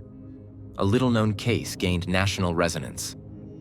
The disappearance of a beloved schoolteacher, a respected member of the community, and a former beauty queen was a real blow to those who knew Tara personally. But perhaps an even bigger shock was how long the case remained unanswered. The investigation lasted more than 11 years, and during this time, it changed several investigators, several versions, and acquired an almost mythical status in the crime chronicle of Georgia. Thousands of listeners began to discuss Tara's disappearance on social networks. New theories and assumptions appeared. The Georgia police reopened the case. But most importantly, those who had previously remained silent began to speak out. One of these people was Bo Dukes, a former soldier and friend of Ryan Alexander Duke. It was his indirect confessions in a conversation with his ex-girlfriend that became the trigger for a new phase of the investigation. She reported to the police that Bo allegedly talked about how he helped a friend get rid of a body. This was the beginning of a chain that finally led the investigation to Ryan Duke's confession. In February 2017, more than 11 years after Tara disappeared, Ryan was arrested. He confessed. According to him, on the night of October 23rd, he broke into Tara's house with the intention of stealing money. There, according to his version, she caught him. Ryan's words were quiet, controlled. He claimed that it was an accident. He said that he was under the influence of illegal substances, that he was scared and didn't know what to do. He called Bo Dukes, and the two of them took the evidence to a remote forest. There, according to his testimony, the evidence was burned. According to Ryan, the burning lasted for several hours, and Bo returned there for several days, adding fuel and turning over the ashes. But doubts arose. The forest where Bo led them was thoroughly examined, but no evidence was found to confirm Ryan's story. The search for the Tara was a whole other story. Helicopters, thermal imaging, search dogs, and divers were used. Volunteers searched forests, rivers, and wells. Every patch of land within a radius of tens of kilometers was carefully examined. Every time someone found a piece of fabric or a suspicious object, they hoped that this would help. But nothing. A latex glove found near the house was the only physical evidence left. Forensic experts involved in analyzing the situation as extremely difficult to find DNA. The area was remote, wooded, unmarked, and more than a decade had passed since the alleged crime. Even the most experienced specialists admitted that if the evidence was really burned on a fire, without the use of ovens, the likelihood of finding DNA was close to zero. The location was chosen wisely. It was impossible to get there by accident. It had to be known in advance. This again indicated that the criminals were local, their own, with experience in this area. The key object of interest was a latex glove found near the porch. Experts found traces of DNA on it, but in 2005 they could not be accurately interpreted. The profile was partial. It was not listed in the database. Only 11 years later, with the development of technology and the expansion of DNA databases, investigators returned to this glove. And it was then that a matching genetic profile was found in it. Ryan Duke. This trace became the only physical bridge between the suspect and the place of disappearance. In addition to forensic scientists and behavioral analysts, digital data experts also participated in the case. Many old records of cellular connections, contacts, messages were restored. The locations of mobile devices, data from cell towers to which Tara's phones and the suspects were connected were checked. However, due to the technical limitations of those years and the time of events, this information turned out to be fragmentary. It did not allow for an exact reconstruction of the route of movements, but it did allow for the elimination of false alibis. In particular, one of Bo Dukes' attempts to avoid direct accusations. Experts involved in the case noted that Ryan's version seemed plausible, but there were too many gaps in it. It seemed as if he knew the details, but not all of them. Perhaps he was telling only part of the truth, or covering for someone, or simply repeating what he had once been told. At first glance, the crime looked like an impulsive, tragic explosion of fear and an inept attempt to cover everything up. But questions remained. Why, after so many years, did Ryan suddenly confess? Why didn't his friend Bo Dukes come forward with this sooner? Which of them was telling the truth? Or maybe no one? What was the real reason for the visit to that house? Was it truly a random break-in, or did they know Tara better than they admitted? What really happened between them that night? By the time the case got going again, behavioral analysts from the FBI, including specialists from the Behavioral Analysis Unit BAU, were brought in to assess the perpetrator's motivation, psychological profile, and possible crime dynamics. By analyzing Tara's personality, lifestyle, social circle, and circumstances, the experts concluded that the perpetrator most likely knew the victim or had a strong motivation to follow her.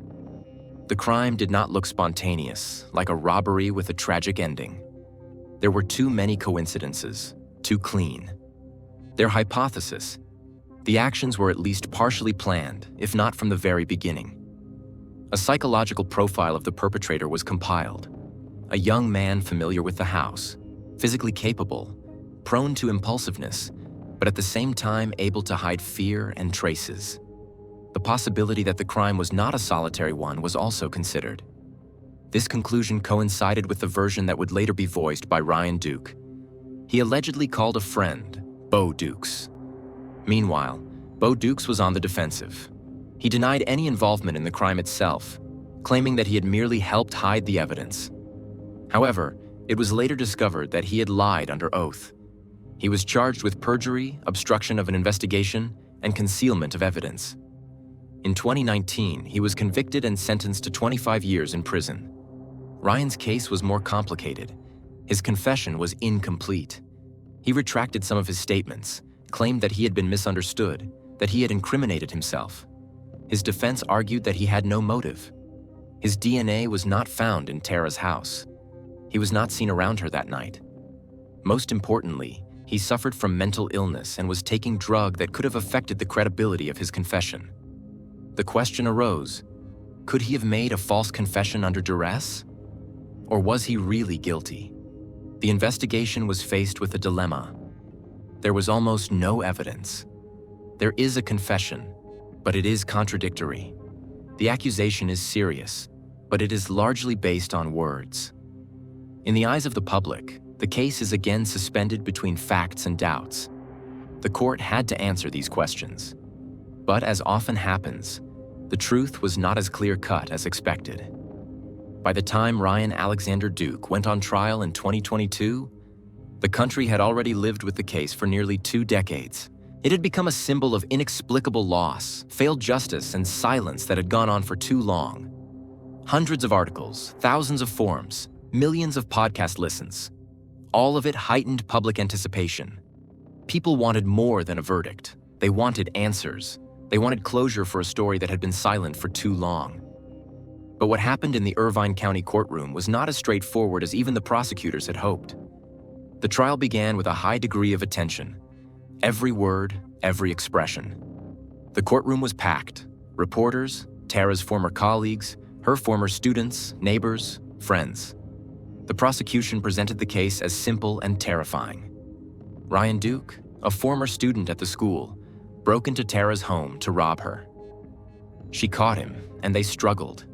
In a panic, he called his friend Bo Dukes. But it was clear from the very first days that the prosecution would have a difficult path ahead. After all, with the exception of Ryan's own confession, obtained in 2017, the investigation had virtually no physical evidence to support the case. No fingerprints, no DNA, no witnesses. The latex glove found in 2005 did indeed contain Ryan's DNA. But its origin was questionable. It was lying on the ground, outside the house, and it was possible that it had gotten there earlier or later than the alleged night of the crime. The defense went on the offensive. Duke's lawyers put forward an alternative version. Allegedly, Bo Dukes committed the entire crime, and Ryan took the blame under pressure, out of fear, or in a state of psychological exhaustion.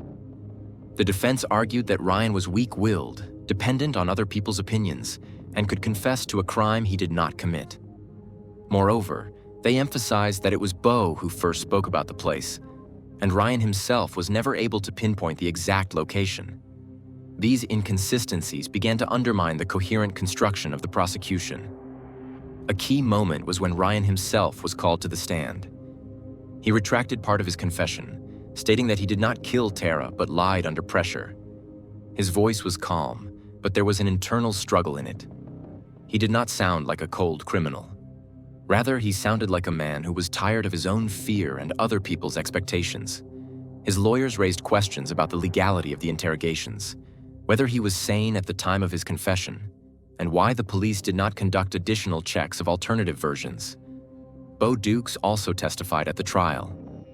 His testimony was, to put it mildly, inconsistent. He denied involvement in the murder, admitting only that he helped get rid of the evidence. But the defense recalled that he had previously lied under oath and concealed information from the investigation. His reputation was damaged, and some of the jurors, judging by the reaction, were wary of his words. The prosecution tried to focus on Ryan's confession. They emphasized that no one forced him to confess. He came forward with testimony years later. In addition, his words coincided with some details that were known only to the investigation. This, according to the prosecution, proved his knowledge and, therefore, his involvement. The prosecutors spoke of Tara as a victim whose life was cut short not because of a conflict, but because of a senseless invasion. They reminded the jury of what Tara was like: kind, cheerful, devoted to her work. Their task was to restore justice. 10 days of hearings, dozens of witnesses, materials, letters, and expert reports were read out for hours. Tara's family was present in the courtroom every day. They did not cry, did not break down. They simply remained silent. Their gaze was turned towards the truth, no matter how bitter it was. And so, the jury goes into the deliberation room. The public holds its breath. Everyone understood. This verdict will not be just a legal decision, but the end of a story that tormented an entire city and thousands of people across the country. The verdict was unexpected for many. Ryan Alexander Duke was acquitted of the main charge of murdering Tara Grinstead. The jury considered that the evidence presented was insufficient to say with certainty that he killed her. But at the same time, he was found guilty of concealing a death and obstructing justice. For this, he received a limited prison term, which, in fact, was almost entirely covered by the time already served. The reaction to the verdict was mixed. Some felt that justice had been done, since you can't convict someone based on a confession obtained in unclear circumstances. Others were shocked. Tara's family did not comment on the decision for a long time, but later, her relatives said that they believed that none of the defendants were punished properly, and that Tara was never found, meaning the story was not over. The Tara Grinstead case remains open-ended. There are suspects, but no certainty. There is grief, but no peace.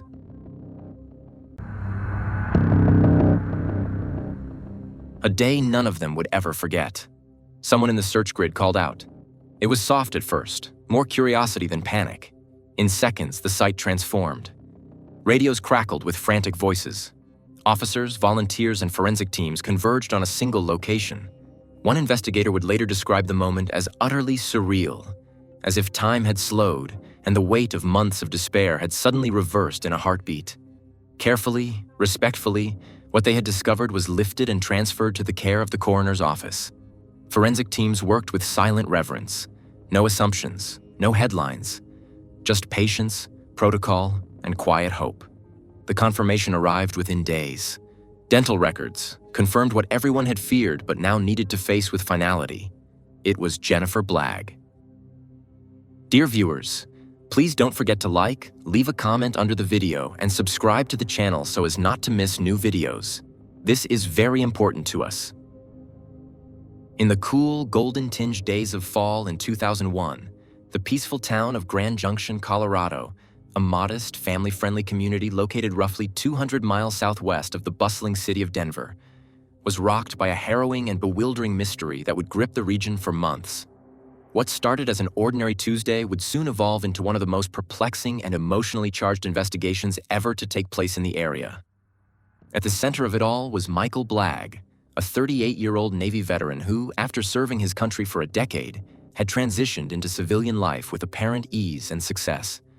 Widely regarded as a dedicated professional and a family man, Michael held a respectable position as a production manager at Amatech Dixon, a local industrial company known for its stable workforce and community involvement. He lived with his wife, 34-year-old Jennifer Blagg, a part-time graphic designer and active PTA member, and their vibrant young daughter Abby, who had just started kindergarten. The family resided in a neatly kept two-story suburban home on a quiet cul-de-sac, where neighbors routinely exchanged greetings and rarely locked their doors. By all outward appearances, their life seemed stable, secure, and even enviable. But everything changed on the afternoon of November 13th, 2001. At precisely 4:20 p.m., Michael made a call to 911 that would become the catalyst for an unfolding drama filled with mounting questions and unnerving discoveries. His voice reportedly trembled as he explained that he had just returned from work and found the house in a disarray that didn't make sense. Items knocked over, drawers pulled out, and an unsettling silence. Most disturbing of all, his wife and daughter were nowhere to be found.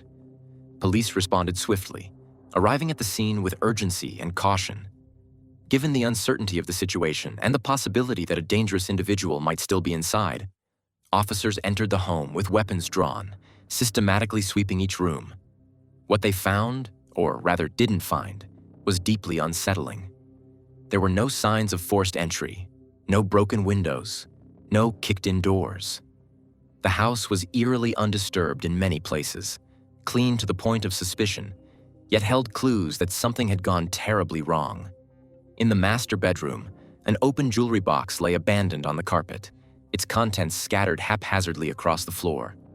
At first glance, this seemed to point toward a burglary, but that theory quickly began to fall apart under closer inspection.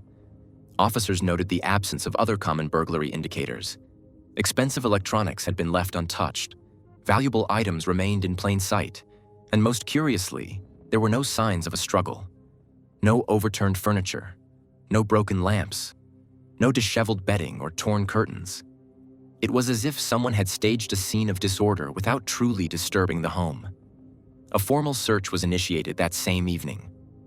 Police, joined by volunteers, search and rescue teams, and K-9 units, launched a sweeping effort that extended across the nearby wooded areas, riverbanks, and highways. Helicopters equipped with thermal imaging scanned the forests, while divers combed the murky waters of the Colorado River using advanced sonar equipment. Hospitals were contacted. Canvasses of the neighborhood were conducted. But despite these exhaustive efforts, no trace of Jennifer or Abby could be found. Neighbors were interviewed, and none reported hearing anything unusual. Most stated they had seen nothing out of the ordinary that morning.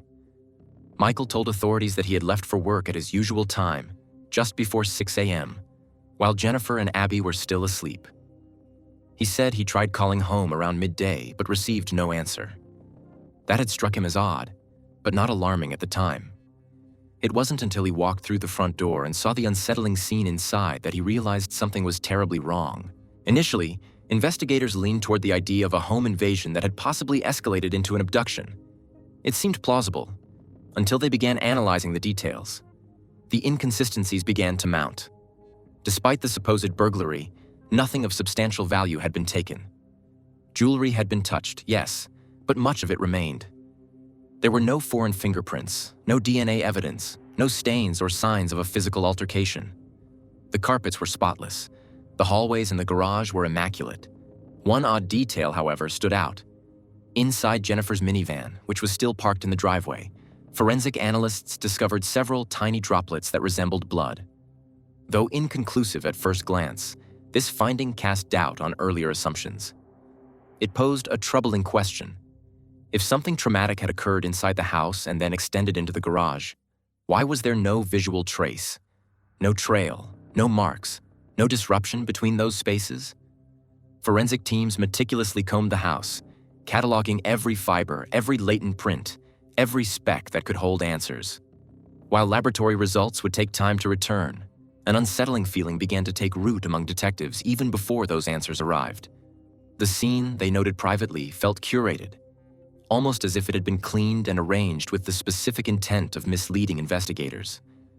As days passed with no word, no ransom notes, and no credible sightings, the emotional landscape of the investigation began to shift. The early sympathy for Michael slowly began to erode under the weight of accumulating questions. Detectives couldn't ignore the inconsistencies. Why did the home show no signs of genuine chaos? Why had only certain, less valuable items been disturbed? And most importantly, what had Michael really been doing between the time he left for work and the moment he called 911?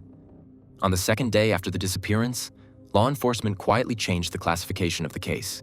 No longer considered a random abduction or robbery, it was now being investigated as a potential criminal act of a much more deliberate nature. Michael soon made a public appearance. Flanked by his mother-in-law and several members of his church, he stood in front of local news cameras, pleading for information and the safe return of his wife and daughter. His voice cracked. His hands shook. They spoke of faith, hope, and the desire for closure. His church community rallied behind him, offering meals, prayers, and donations to support the ongoing search. Yet behind the scenes, the tone was growing colder. Investigators began reviewing surveillance footage from businesses near Michael's workplace and along his usual route. They re-interviewed co-workers, monitored his cell phone activity, and quietly consulted behavioral analysts. Patterns were emerging, some subtle, some more glaring. The puzzle pieces were being laid out, one by one. A narrative was beginning to form, but many pieces were still missing. At its core, this story wasn't merely about a disappearance. It was about peeling back the carefully painted layers of a life that, on the surface, appeared serene. Pristine, even. It was about finding out whether the man who had constructed that image of calm and perfection had also, knowingly or unknowingly, become the architect of its collapse. With each day that passed and no trace of Jennifer or Abby was found, a wave of frustration began to swell. Not only within the police department, but throughout the entire Grand Junction community. The public, once hopeful, now grew restless. Concern turned into tension. The search efforts had already stretched across rivers, highways, dense woodlands, and barren desert roads. Drones had been deployed. Volunteers combed fields shoulder to shoulder. Police had expanded the search radius by dozens of miles, checking abandoned properties, remote cabins, and roadside motels. Detectives pushed beyond the local scope, diving into state and federal records, scouring databases for any known abductors, repeat offenders, or individuals with a criminal history that might align with the strange evidence-light scene they had encountered. They even consulted experts from outside jurisdictions, profilers, behavioral analysts, and forensics consultants. Every potential lead that emerged, no matter how slight, was chased down, but each one met the same fate: a dead end. Then, something shifted. As the third day slipped by without a single credible breakthrough, investigators decided it was time to bring Michael Blagg back in for further questioning. This wasn't a formality anymore. This was strategy. They weren't looking for confirmation. They were looking for contradictions. This second round of questioning was more exhaustive than the first. It was no longer just about what had happened on the day Jennifer and Abby vanished. It was about everything that led up to that moment. The detectives asked Michael to recount his marriage from the beginning. They asked him to describe Jennifer's personality, her stress levels, her circle of friends. They inquired about Abby's routines, her habits, her recent behavior at school. The questions soon became more pointed. Had there been tension between him and Jennifer in recent weeks? Any raised voices behind closed doors? Any late-night phone calls? Any unusual visitors to the house? Were there problems with coworkers, unresolved disputes at church, or social pressures that might have led to stress at home? Michael remained composed, if slightly reserved. He described his marriage as normal, insisting that Jennifer was a loving, dedicated wife and that their household was harmonious. He denied any knowledge of external threats or personal enemies. But then came a subtle but crucial turn in the conversation. When asked if he believed Jennifer might have been seeing someone else, Michael's reply was hesitant. He didn't accuse, but he didn't completely rule out the possibility either. "Not that I know of," he said, before adding, "but I guess you never really know, do you?" That ambiguity, mild as it seemed, triggered deeper concern. Investigators had heard enough to warrant a more intimate look into the private life Jennifer had left behind. Back at the house, officers and forensic examiners re-examined Jennifer's personal belongings, focusing not on physical clues, but on psychological ones. Journals, calendars, notebooks, anything that might reveal her mindset in the days or weeks leading up to the incident. Inside one of her well-worn devotionals, a small, leather-bound religious journal filled with inspirational notes and prayers, they found something intriguing. On the inner margin of a page dated just one day before the disappearance, a handwritten message appeared. At first glance, it seemed benign, but context made all the difference. The message read, "Instead of going to church, I prayed with Stanley this morning. I asked for guidance. I need clarity." The name stood out. Who was Stanley? Friends and family were asked. Neighbors, members of the church. No one could identify anyone named Stanley who was close to Jennifer. For a brief moment, the case took a sharp detour. Was this man someone new in her life? A confidant? Possibly more? But the truth turned out to be far less dramatic, and yet more revealing. Stanley wasn't a person Jennifer had met. He was a pastor, a very specific one. Charles Stanley, a nationally known television preacher whose sermons often aired on religious cable networks. Investigators learned that Jennifer had been watching one of his broadcasts regularly, often while journaling. The sermon that aired 2 days before her disappearance was emotionally charged. In it, Pastor Stanley condemned the consumption of explicit media and spoke about the corrosive effect such habits could have on Christian marriages and families. The message was clear. Secret indulgences could unravel even the strongest bonds. That revelation added an entirely new lens to the investigation. Detectives redirected their attention to the family's computer. The digital forensics team began a meticulous analysis of the hard drives. What they uncovered did not provide direct proof of wrongdoing, but it did begin to paint a more complex portrait of Michael Blagg. Hidden deep within archived folders, encrypted and buried beneath multiple layers of obscure file paths, were hundreds of adult images, far beyond what might be dismissed as casual or accidental. The files spanned several months and included date stamps that overlapped with key moments in the family's recent history. There was no evidence to suggest infidelity in the traditional sense. No dating apps, no exchanged messages, but the nature of the content suggested something that could easily drive a wedge between partners, particularly in a household that placed a strong emphasis on faith and moral conduct. Then came the second discovery. Within the same digital search, investigators found a saved draft of an email. It had never been sent. The timestamp read 3:58 p.m. on November 13th, just 22 minutes before Michael dialed 911. The email was brief but emotionally charged. In it, Michael expressed regret. "I'm sorry for how things turned out today," he had written. "I wish we could talk about this without it spiraling." That single sentence pierced through the image he had presented during his initial interview, that of a man simply returning home to an unexpected nightmare. It suggested there had been a confrontation, a discussion, possibly even a conflict. With this context, detectives returned to the audio of the original 911 call. They listened with fresh ears. One detail, once overlooked, now raised red flags. When Michael first walked into the house, he didn't call out Jennifer's name. He didn't race upstairs to check his daughter's room. He didn't sound confused or frantic. Only after the dispatcher specifically asked about his daughter did he head to Abby's bedroom. That hesitation struck investigators as strange, unnatural. A parent returning home to find his family missing would typically act instinctively, emotionally, frantically. Further scrutiny was applied to the voicemails Michael had left earlier that day. One message, placed around 3 p.m., had an anxious tone. In it, Michael expressed concern that he couldn't reach anyone at home. His words were tinged with worry. But what stood out was his inaction. Instead of rushing home, a drive that would have taken only 6 minutes, he stayed at work. He left a voicemail and continued his shift. That detail nagged at the investigative team. The inconsistencies were no longer subtle anomalies. They had become a mounting stack of red flags. For detectives working the disappearance of Jennifer and Abby Blagg, each new test result only added more questions to a case already strained under the pressure of uncertainty and public scrutiny. Lab results had finally returned. DNA collected from the primary areas of interest, the master bedroom and the interior of Jennifer's minivan, contained only her genetic material. No foreign DNA was present. More troubling still, there was no trace of Abby's DNA in any of those key locations, something that deeply unsettled investigators. The forensic experts reviewing the data found it increasingly difficult to imagine a scenario in which the young child had simply vanished without leaving behind a single shred of evidence. Experts who analyzed the scene gave their professional opinion. Based on the blood pattern distribution and the absence of defensive markers, it was highly likely that Jennifer had suffered a fatal event.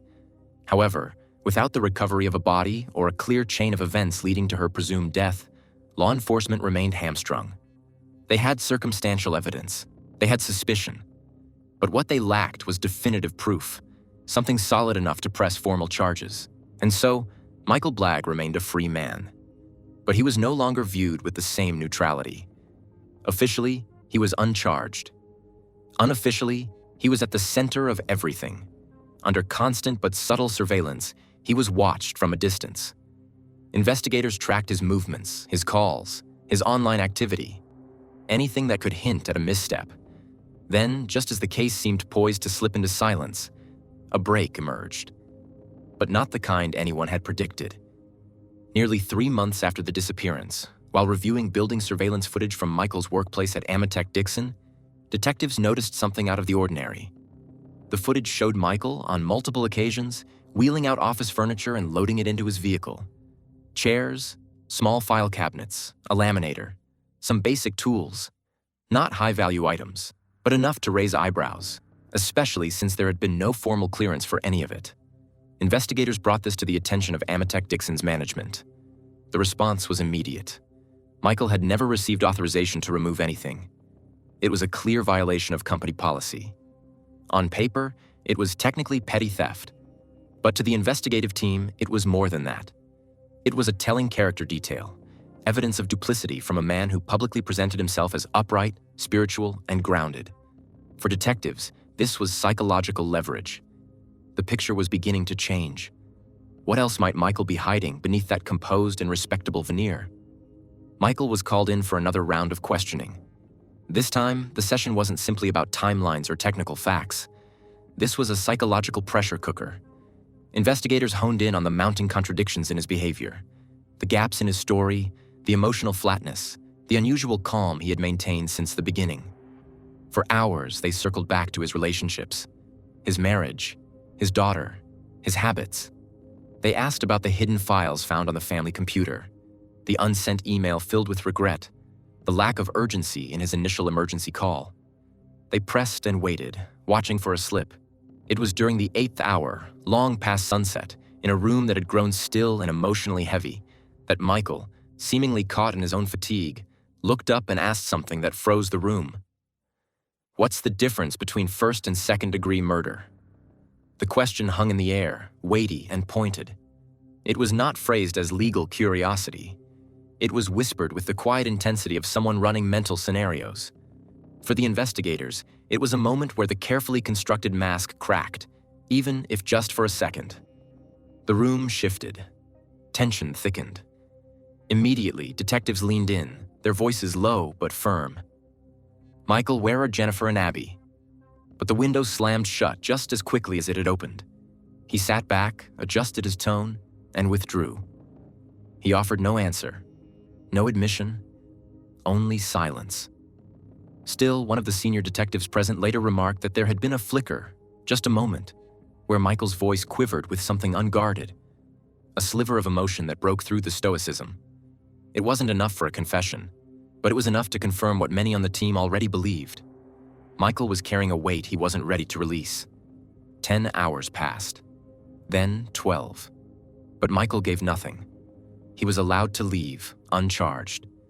Yet the shadows trailing behind him grew darker, more pronounced. The community began to notice. Friends who had once spoken in support grew quiet. Some avoided eye contact, others stopped returning his calls. Then came another twist. The following morning, officers arrived at Michael's new apartment. It was a routine follow-up regarding the furniture taken from Amatech Dixon. They knocked on the door. No answer. They called his name. Still nothing. After several attempts, concern grew. They contacted the property manager to gain entry. Inside, the apartment was quiet. Too quiet. In the bathroom, they found Michael in the bathtub. His wrists were marked, but the wounds were shallow. Superficial. Emergency services were called, and paramedics quickly transported him to the hospital. After evaluation, doctors confirmed that his injuries were non-life-threatening and did not require extended care. To investigators, the incident felt performative. It raised the possibility that Michael was trying to regain sympathy, redirect attention, or perhaps buy time. Though no one could say for sure what had motivated the act, it seemed orchestrated rather than impulsive. Now, nearly 4 full months since Jennifer and Abby had vanished, the case sat in an agonizing limbo. The public's interest had cooled, but law enforcement remained quietly determined. Prosecutors reviewed the evidence again and again, but without physical remains or a clear breakthrough, their hands remained tied. In a final push for progress, the department organized a massive coordinated search in early April. Over 200 volunteers joined forces with law enforcement. Dogs were brought in from neighboring counties. ATVs and drones covered ground faster. Maps were drawn. Areas were gridded. For 10 consecutive days, they combed through forests, riverbeds, canyons, and abandoned buildings. Hope pulsed through every search team. But in the end, nothing. Not a single item of clothing. Not a shoe. Not a child's toy. Not a purse. Not a trace. The sense of frustration became near unbearable. Detectives rotated shifts, burned out emotionally but unwilling to walk away. There was a growing belief that Michael had made a mistake somewhere. A small one, perhaps, but one that could be exposed. That revelation came from an unexpected source. Michael's own co-workers. In an interview that initially had seemed irrelevant, multiple staff members at Amatech Dixon recounted an odd detail. On the very day Jennifer and Abby disappeared, Michael, normally meticulous, rarely seen stepping outside his managerial duties, had been spotted doing something he never did. He was taking out the trash, not once, but several times. Notably, that wasn't part of his job. Michael wasn't a janitor or maintenance worker. He never involved himself in building operations. So why that day?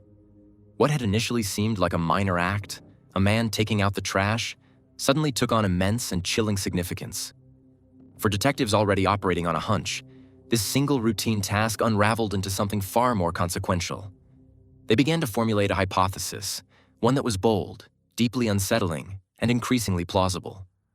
What if the evidence, the missing link that could tie the whole case together, had been discarded not at the home, not in a remote field, but in plain sight? What if Michael Blagg had chosen the company dumpster at Amatec Dixon as the final resting place for anything that could point toward the truth? What if he'd done so with cold calculation, timing it precisely with the trash pickup schedule to ensure it would be buried under thousands of pounds of refuse before anyone thought to look? The focus shifted dramatically. Grand Junction detectives, driven by months of unanswered questions and a growing sense that time was running out, zeroed in on one location: the Mesa County Landfill. The Mesa County Landfill wasn't just another trash site. It was a sprawling industrial behemoth, an immense landscape of discarded human life, with millions of pounds of compressed waste buried under sun-baked Colorado earth. The idea of finding a single clue, let alone human remains, within this chaotic monument of decay seemed almost hopeless. But the investigative team was beyond fear of failure. They weren't thinking in terms of difficulty anymore. They were thinking in terms of duty. A meeting was held with the landfill's operations manager. When detectives laid out their theory, a theory that involved hidden evidence, timed trash disposal, and a coldly efficient cover-up, the manager's initial reaction was one of hesitation. What they were asking for was, without question, extraordinary. Digging into a landfill wasn't just expensive or time-consuming. It was dangerous, physically and environmentally. But the relentless resolve of the investigators swayed him. This wasn't just another missing persons case. This was about uncovering a truth that had been literally buried, and the possibility, no matter how small, that a human life might be recovered from beneath the mountain of debris made the answer clear. With the help of waste engineers and forensic logistics experts, the team got to work mapping trash deposits based on collection routes, dates, and disposal logs from the day of the suspected dumping. Thanks to modern landfill tracking systems and meticulous dumping records, the enormous site was narrowed to a 200 by 300-foot quadrant, roughly the size of a small sports field, and an estimated 30 feet deep. Even then, it was an immense, nearly unfathomable task. That section alone represented over 1.88 million square feet of compressed, chemically active waste. The terrain was unstable, the conditions hazardous, and the likelihood of success uncertain. But the team pressed forward. On May 13th, the excavation officially began. Heavy machinery groaned to life and began tearing into the ground. Layer by layer, the surface was stripped away. Debris was transferred to forensic sorting stations where personnel, wearing masks and protective suits, sorted through each item by hand. Every object was examined. Every bag opened. They were looking for anything that didn't belong. Fabric, plastic, jewelry, hair. The deeper they dug, the more hazardous the conditions became. Gases from decomposition made breathing difficult. Sharp objects and unstable ground made every step treacherous. There were medical personnel on standby at all times. For days, they found nothing. Spirits began to dip. The psychological toll was mounting. Each passing hour of failure made it harder to maintain morale. Doubts emerged, even among seasoned investigators. Had they been wrong? Had they risked everything chasing a theory that would yield nothing? But then came the 16th day. A day none of them would ever forget. Someone in the search grid called out.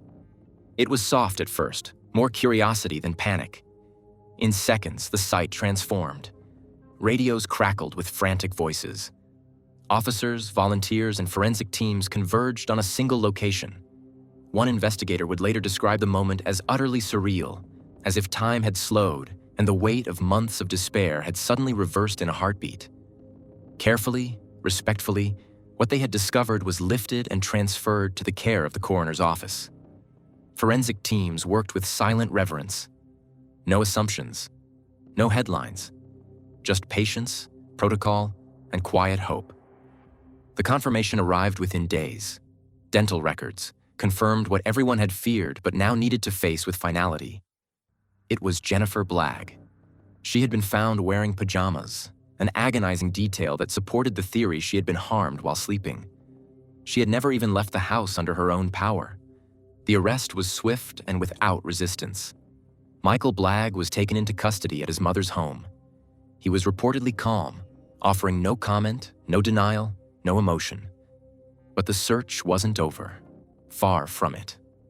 Back at the landfill, the excavation intensified. Teams expanded their search grid, descending even deeper into the compressed trash layers.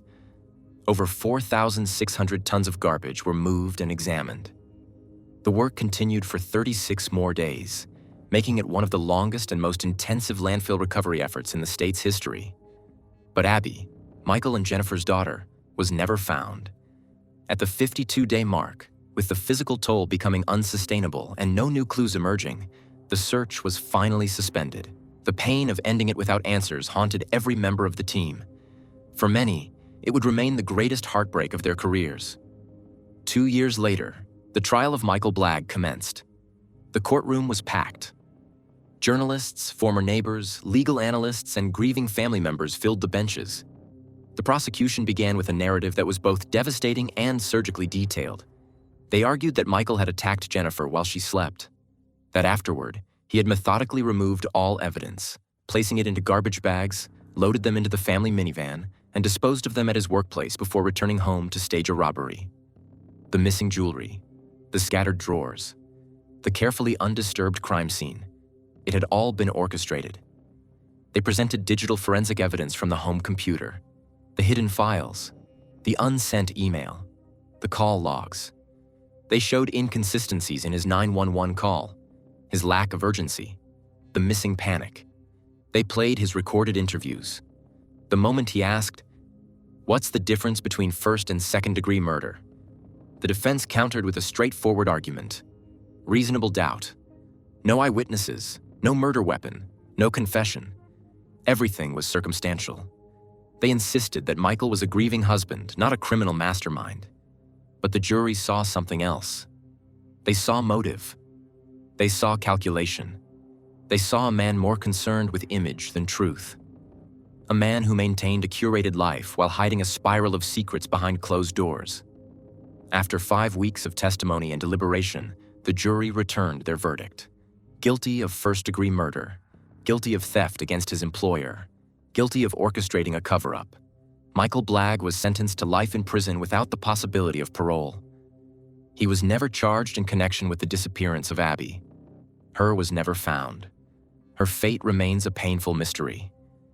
But to investigators, the motive behind it all was never in question. It was about control. Control over his image.